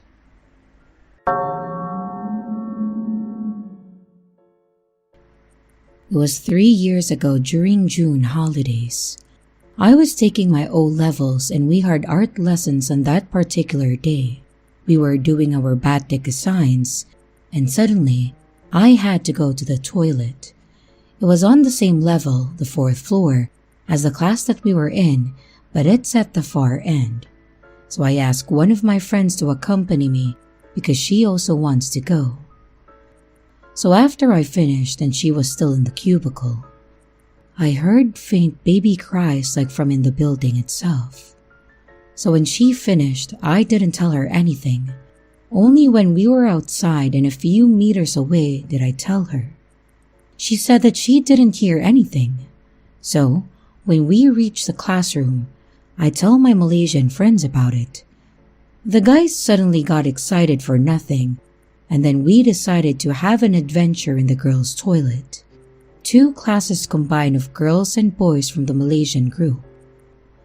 So that time, our art teacher was at the other class checking artwork, so we got our chance. All of us squeezed into the toilet, but we didn't go to the toilet for students. Instead, we went to the staff toilet which was next to it. With the lights turned off, of course. It was fun and exciting, and I didn't see anything though. All of us just kept quiet and had a smile on our face with our eyes wide open to catch a glimpse of anything weird. Then suddenly, one of the girls said something, and the whole group suddenly became wimps and got out of the toilet and back to the classroom laughing and running. We went back to and fro. Then we got back again for the 3rd time, becoming somewhat braver. At that moment, my friend sitting on the tabletop next to the cubicle felt some coldness beside her, and I just stared at the spot on the wall. Then I saw very, very dark hands clutching on the wall. It was like playing a game. I saw it. Its movements were slow, but obvious. I could see a large figure somewhat floating above the cubicle and sticking itself to the wall, but it was totally dark. Some of my friends also saw it, because they were like hinting at those who couldn't see. And I also saw a small boy crouched near the cubicle, but it was very blurry, and I could barely see it. You could only notice the movements though. Then the girl sitting on the tabletop beside the cubicle suddenly made the shock sound, and everyone got out of there ASAP. We asked her why, and she said that she felt something cold touching her leg, and after that, we never dared to go back.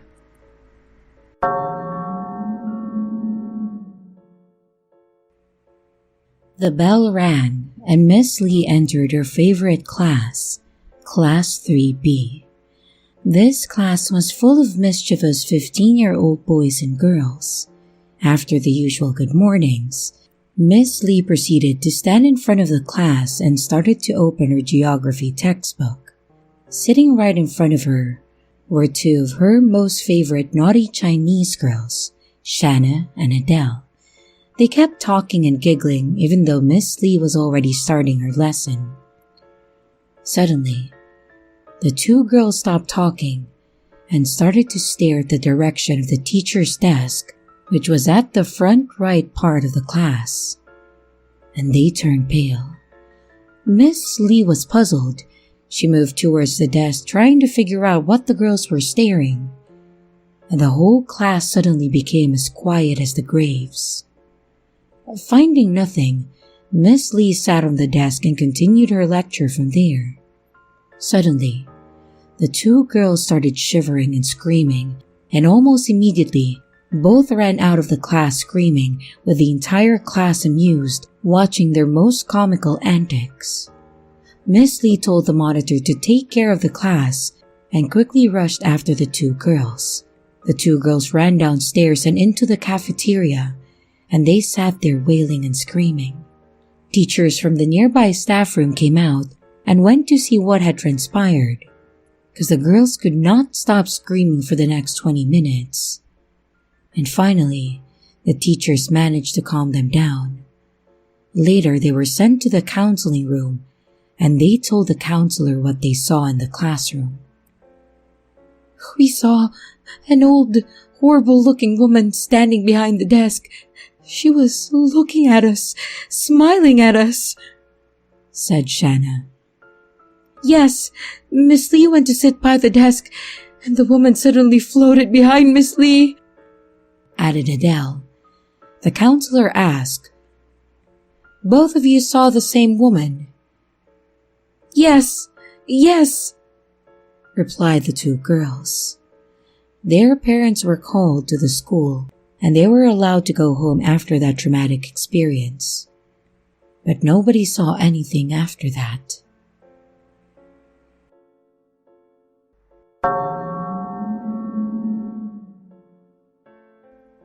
This happened over 20 years ago. There was a phase my friends and I went through where we would go on dares and little nightly adventures. It was a late summer night. I went with 3 other friends, and we 4 would always get up to mischief together. The dare that night was to go into a famous abandoned hospital, which was about 20 minutes away by car. Actually, I've been to this abandoned hospital 3 times before, and I wasn't all that impressed or interested in going again. I mean, there was nothing but mountains and fields as far as the eye could see, as it was in the countryside and there were no girls there, so I was all like, what's the point, guys? But they managed to convince me that there wasn't much else to do that night and it would be fun. There were a bunch of rumors about the place. They say that it was originally a mental institution, that it was the largest abandoned hospital in all of Kanto, and they say that it's cursed, and there are even rumors about a secret basement. There were plenty of rumors like these, but now that I am older, I realized that I didn't ever doubt the credibility of these rumors. Unlike today, back then, these rumors were spread by word of mouth, and possibly by chain mail or text messages. We didn't have the internet to rely on. My friend drove and we took flashlights. It was really dark since it was in the middle of nowhere. We walked a few minutes in the dark and the road widened a little, and then we saw the hospital. It gave off a strange presence that night. It felt different. It was a 3-story building with a rooftop. This rooftop was said to be one of the most active spots for paranormal activities. They say that something lingers there. Well, the first time I came to the hospital, I thought that it was pretty scary, but now it was the 3rd time, and nothing had happened the previous times I came, so I wasn't really feeling creeped out or anything. It could have been because I was with 3 other guys too. We were passing through the overgrown bushes and thickets outside of the hospital ground, and that was when I came up with an idea. It wasn't really a dare if we all went as a group, I said to my friends. So I said that why don't we go up to the roof one by one, and then, when you get there, call the next person up. For the other guys, it was their first time, so I was hoping to see them getting all freaked out, and I thought it was a pretty decent idea. We played rock, paper, scissors to decide the order of who would go first and etc. I will refer to the friend who went first as A from here on out. A started off through the busted entrance doors, and we stood outside and watched. My 2 other friends were joking around and saying things like, "Why don't we just leave him here and go home?" Then we heard A shout from the rooftop, "Oi!" He got up there way faster than I expected. He must have sprinted. I looked up at A, and there were some other silhouettes up there with him, waving down to us. "What? There are other people here?" I said out loud. As I said, the abandoned hospital had become kind of legendary, as there was still medical equipment and records scattered throughout the building. It still felt like a hospital, and at the same time, it felt very abandoned. Does that make sense? I think this is why there were so many rumors. So, it was popular with the young people in our area, as well as people from outside the area. There were some who just wanted to see it from a tourist point of view, I guess. If you drove past on a weekend, you could always see cars parked there and people taking photos. I'm not sure if all these people went in, but it proved to be a popular place. So I said to my friend next to me, "Ah, man, there are people here even on weekday nights. This ain't good, man." Then he was called to the roof, which only left me and 1 other friend. Then I heard my friends call out to my final friend, "Oi!" they shouted. I looked closer and there seemed to be even more people up there than before. I guess that they were making friends. There looked to be about 10 people there. It didn't seem fun if there was a whole gang of people there. It was supposed to be spooky, right? And while I was thinking this, I heard my friend, who was the last to leave my company, call out to me. "Oi!" Charming. Everyone on the roof seemed to just be pacing around restlessly. I headed into the entrance, and the walls were scrawled with graffiti, and I climbed the stairs to the roof. When I got out to the top, I felt a blast of cold night air against my skin, and then I was shocked by something. I could only see my 3 friends on the roof. I felt for sure that I was about to be pranked, but I decided to ask the obvious question. "Guys, weren't there others up here with you?" We just looked at one another, puzzled for a while in silence. The wind blew, and then suddenly, we all heard a terrible voice calling, "Oi!" Someone started running and we all followed. We bolted down through the abandoned hospital, through the gap in the fence, and I took a look back at the roof. And I swear, I saw shadowy figures moving back and forth on the roof. The wind carried the dreadfully moaning "oi" sound, and we scrambled into the car and hightailed it out of there. We stopped at the closest light source, which happened to be a convenience store, and we never went back.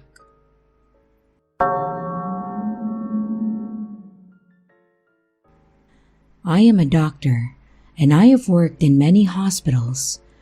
but I feel like sharing an experience that happened when I was practicing before getting my full accreditation.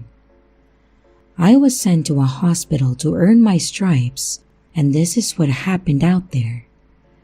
A few weird and arguably spooky things have happened over the course of my career, but this one sticks out in my mind.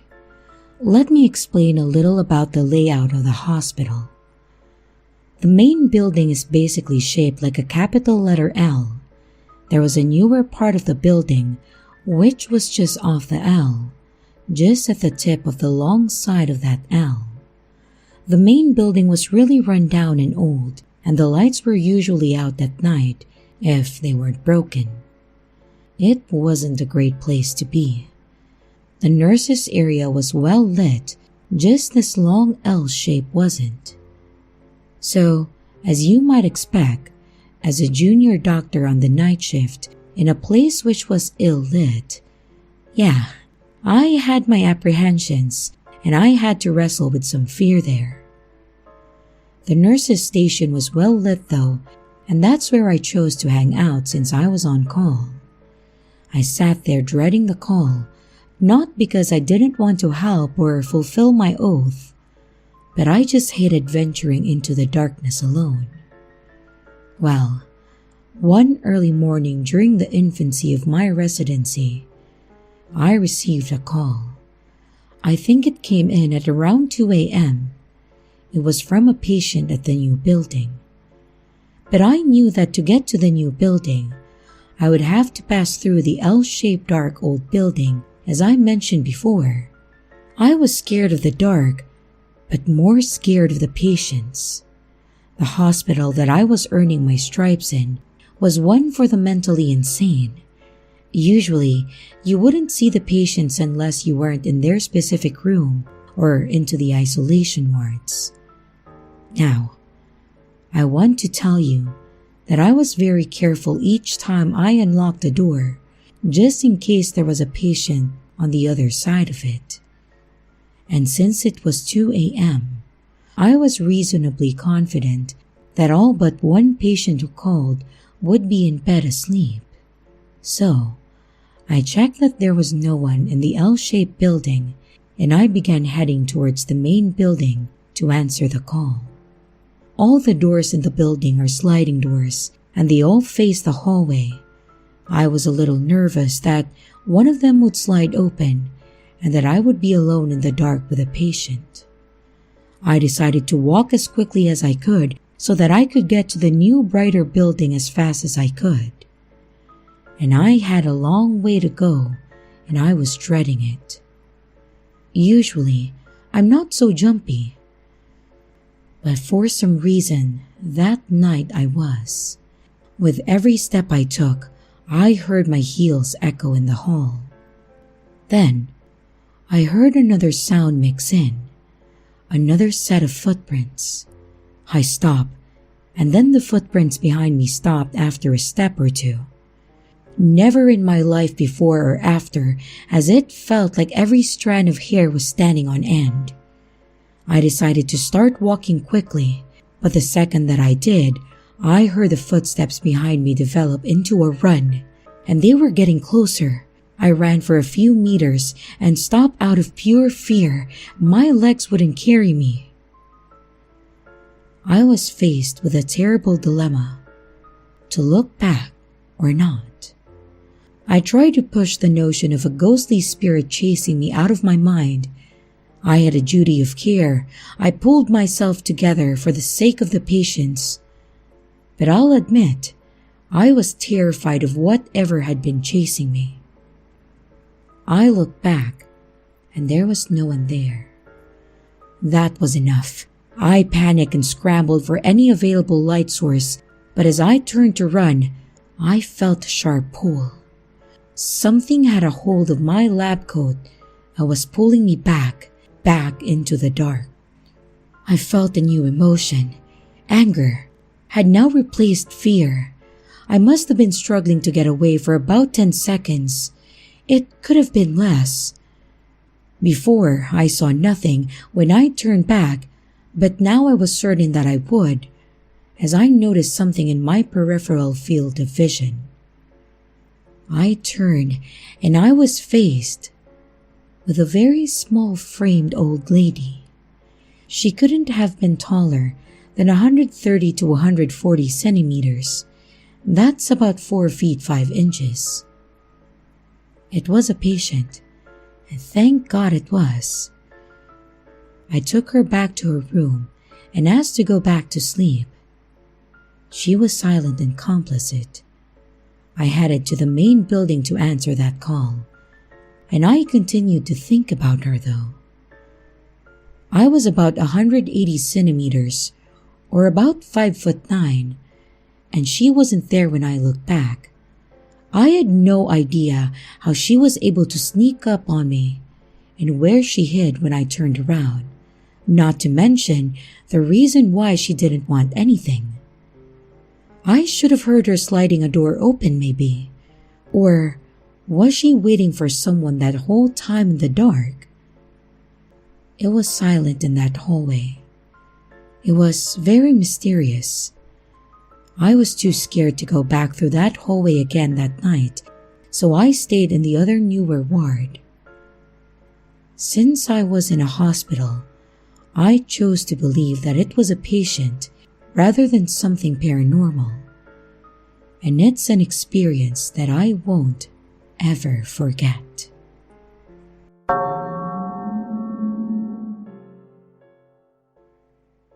Three years ago, I was admitted to the hospital with kidney stones.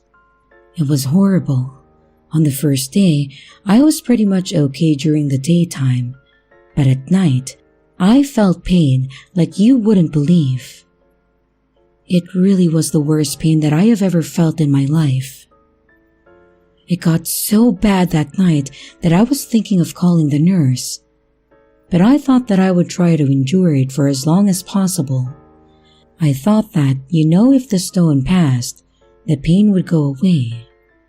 I had been there sweating trying to endure the pain for about an hour, and when the door opened, I thought to myself, during this hour no patients came and went, so I guess it must be a nurse doing some rounds. Oh great, maybe I'll get some painkillers, I thought. Not you.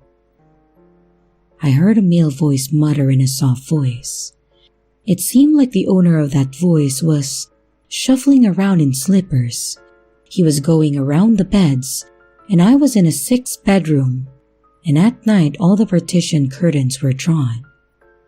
It sounded like this person was looking for something, as I heard him once again mutter, "Not you," as he passed around the room.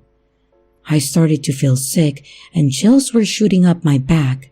I was really suffering with the pain.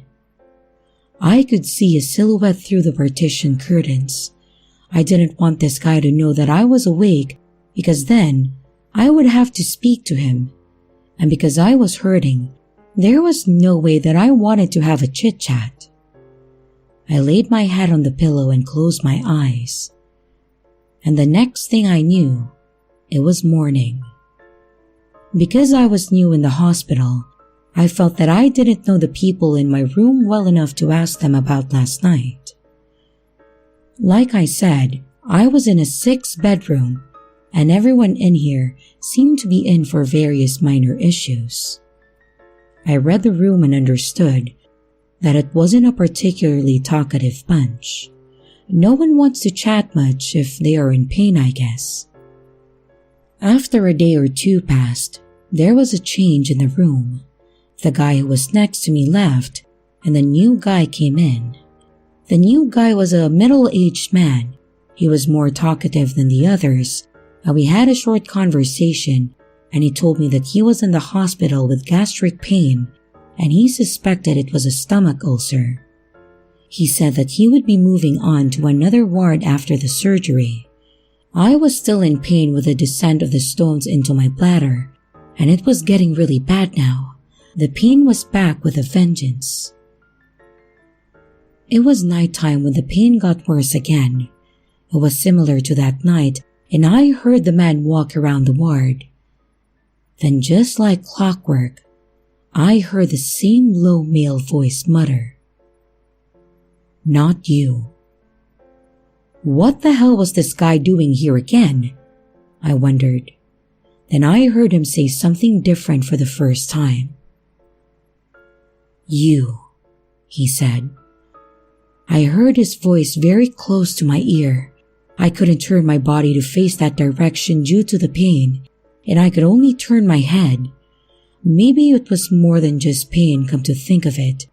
Maybe some unknown fear prevented me from moving. There was a man who stood beside the bed next to me. I thought about the voice and I started to think about the Grim Reaper. I managed to convince myself that that guy in the next bed would die soon. I don't know why these thoughts entered my brain, but the next thing I did was even weirder.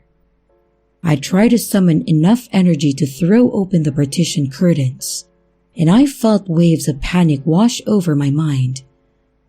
I didn't know what I was about to see. With the curtain now slightly pushed aside, I could see a man stood by the bed. He was wearing a white patient's gown and he was just a feeble and frail old man. I stared at him confused and dazed, and then he just shuffled his way out of the room. I thought that I was making a fuss out of nothing, and I was ashamed that I allowed my imagination to run away with me. The next morning, I passed a stone. Then in the afternoon, the doctor told me that I was going to be discharged that day. And that was a relief. The guy in my bed next to me was gone and I didn't know where he went. I was still kind of weirded out by the events of last night. Surely, if there was a guy walking around at night, the patients or the staff must have known about it. But no one seemed to know what I was talking about when I asked.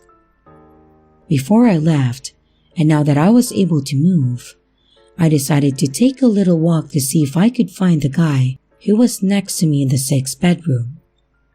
Something about him just lingered on my mind, and I didn't like it.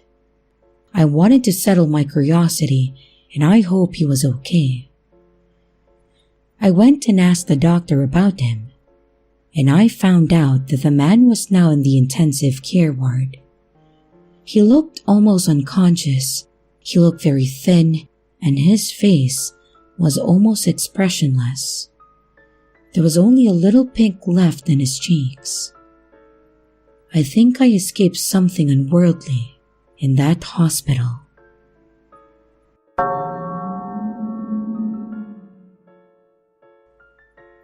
This happened when I was working as a part-time cleaner in a hospital. I would clean at around midnight as there were less patients and doctors around. It was the working hours I was given, so I couldn't really complain.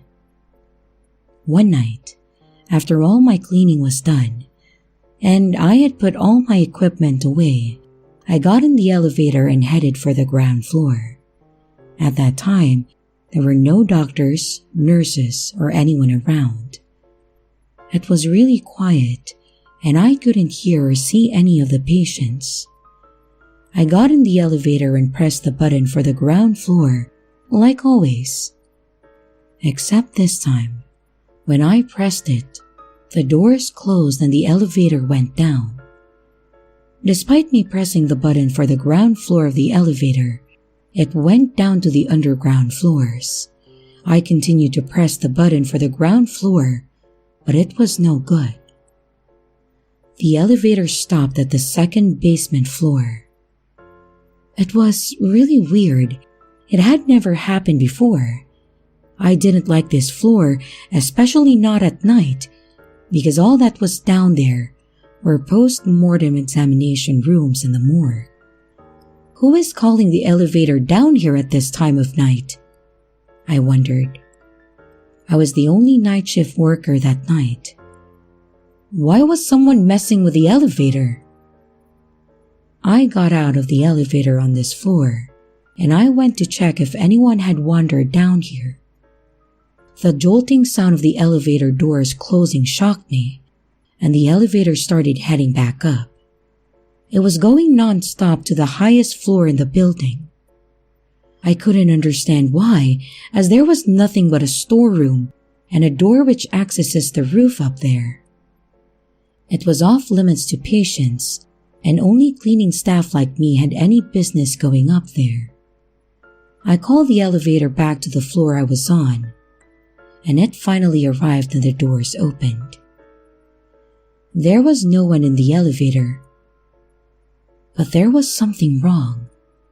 I got in, and I smelled something terrible. The elevator stank of copper. I recognized the smell, and it was the smell of blood.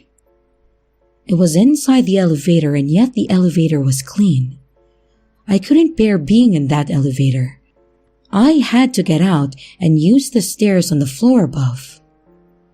I entered the stairwell, and I was certain that someone was watching me. It felt like someone was right behind me. I ran as fast as I could up those stairs, but I couldn't escape that feeling. I felt for sure that I wasn't alone, but every time that I looked back, I realized that I was the only one on those stairs. I finished my shift and felt creeped out on the long walk home. But once I was home, I felt a little better. I had work the next day and I was a little apprehensive.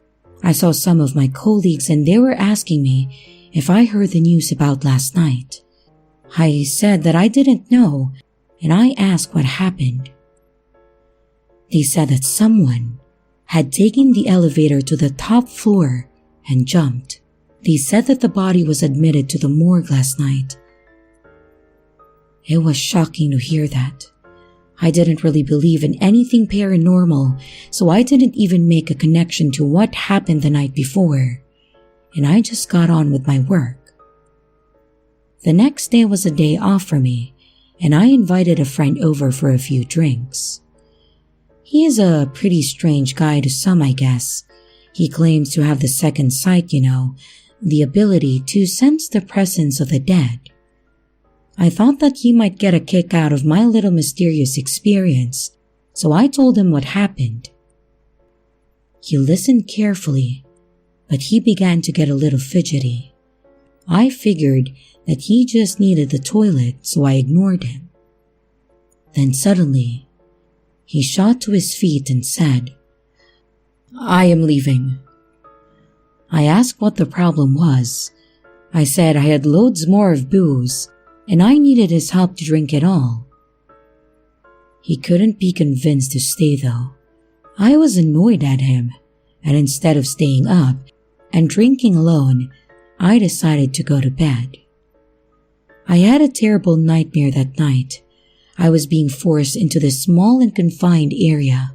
Cold steel metal was all around me, and it was so horrible. The next day, I asked my friend what the problem was and why he left so abruptly. Get this, it's really weird from here on in.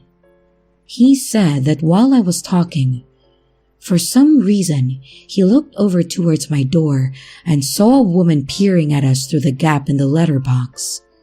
The mail slot. Well, we all know that there is no one that can fit their head through a mail slot, right? Well, you'd have to have a really flat or mashed up head, I guess. And that thought lingered in my head and made me feel quite sick. I didn't like looking at the mail slot after that. Could that be the spirit of the poor person who jumped, followed me from the morgue to my home, and watched me through the mail slot? It was too impossible to believe. I hope my friend was just messing with me. It wasn't a funny prank if that was the case though. And I ended up moving away, and things got a bit better after that. It's a weird little tale that I wanted to share. So, thank you for listening.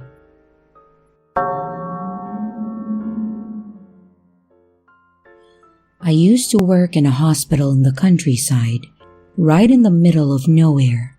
It was an old building, and it probably was a lot busier a long time ago, when there was more housing in the area. But like they say, progress is impossible without change. Anyway, since it was an old and outdated place, there was a payphone on one of the floors. Right in the corner it was. I always notice it because it was bright pink, it was retro, and it only took coins, no phone cards. I never saw anyone use the thing. I was wondering if that was because it was hidden away in the corner. That's just the way it was. I noticed one day that it looked a bit busted up. Maybe someone who took some bad news that they received took it out on it or something. Either way, the handset didn't look like it sat in the cradle right, so I had a choice to dispose of it or find someone to repair it. It seemed like it still worked though, so I added it to the list of other stuff that I was supposed to get done, low priority. For some reason or another, I didn't get around to it. I just didn't want to touch the thing. I didn't like it, and I'll tell you why. I heard that thing ring occasionally. Not often, maybe once a month give or take.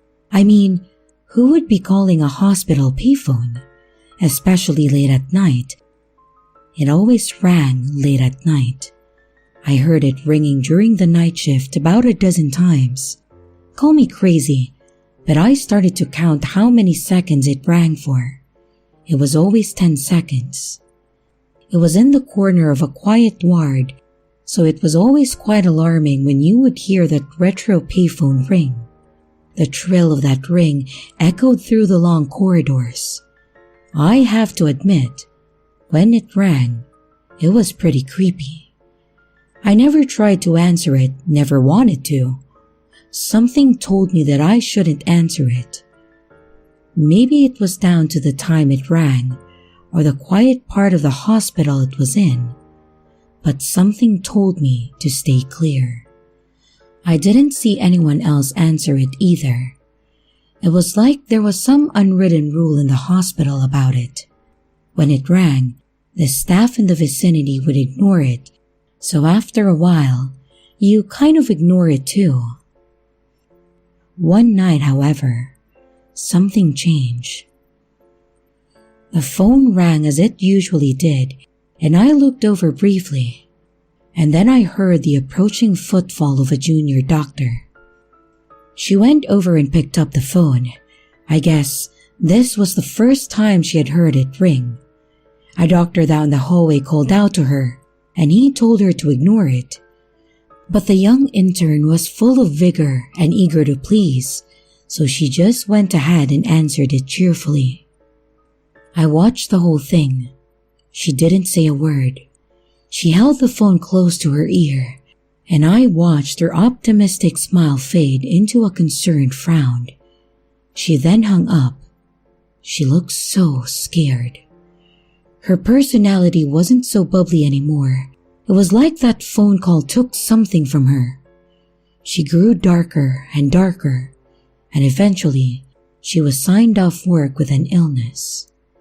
The rumor was that it was just a cold, but when she wasn't back a month later, I was told by an older colleague that she had simply retired. I don't know what happened with her, but I am glad that I got the chance to transfer to a newer hospital not long after that.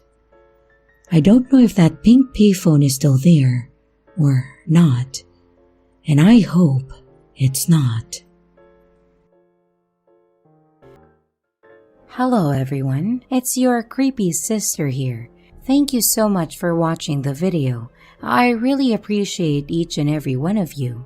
But I would also like to thank my amazing patrons, my top tippers, and my dearest channel members.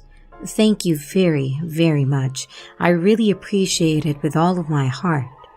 If you want to support the channel further, you could also choose to become a patron, a tipper, or a channel member. But remember, it's appreciated, but never a requirement. I would also like to announce that we have merch now. The link is in the description of the video, along with all my other social media links, like my Discord server, Twitter, Instagram, and others. You can connect with me and send your stories there. And don't forget to like and subscribe if you haven't yet, and comments are highly appreciated. And remember, your fear feeds me.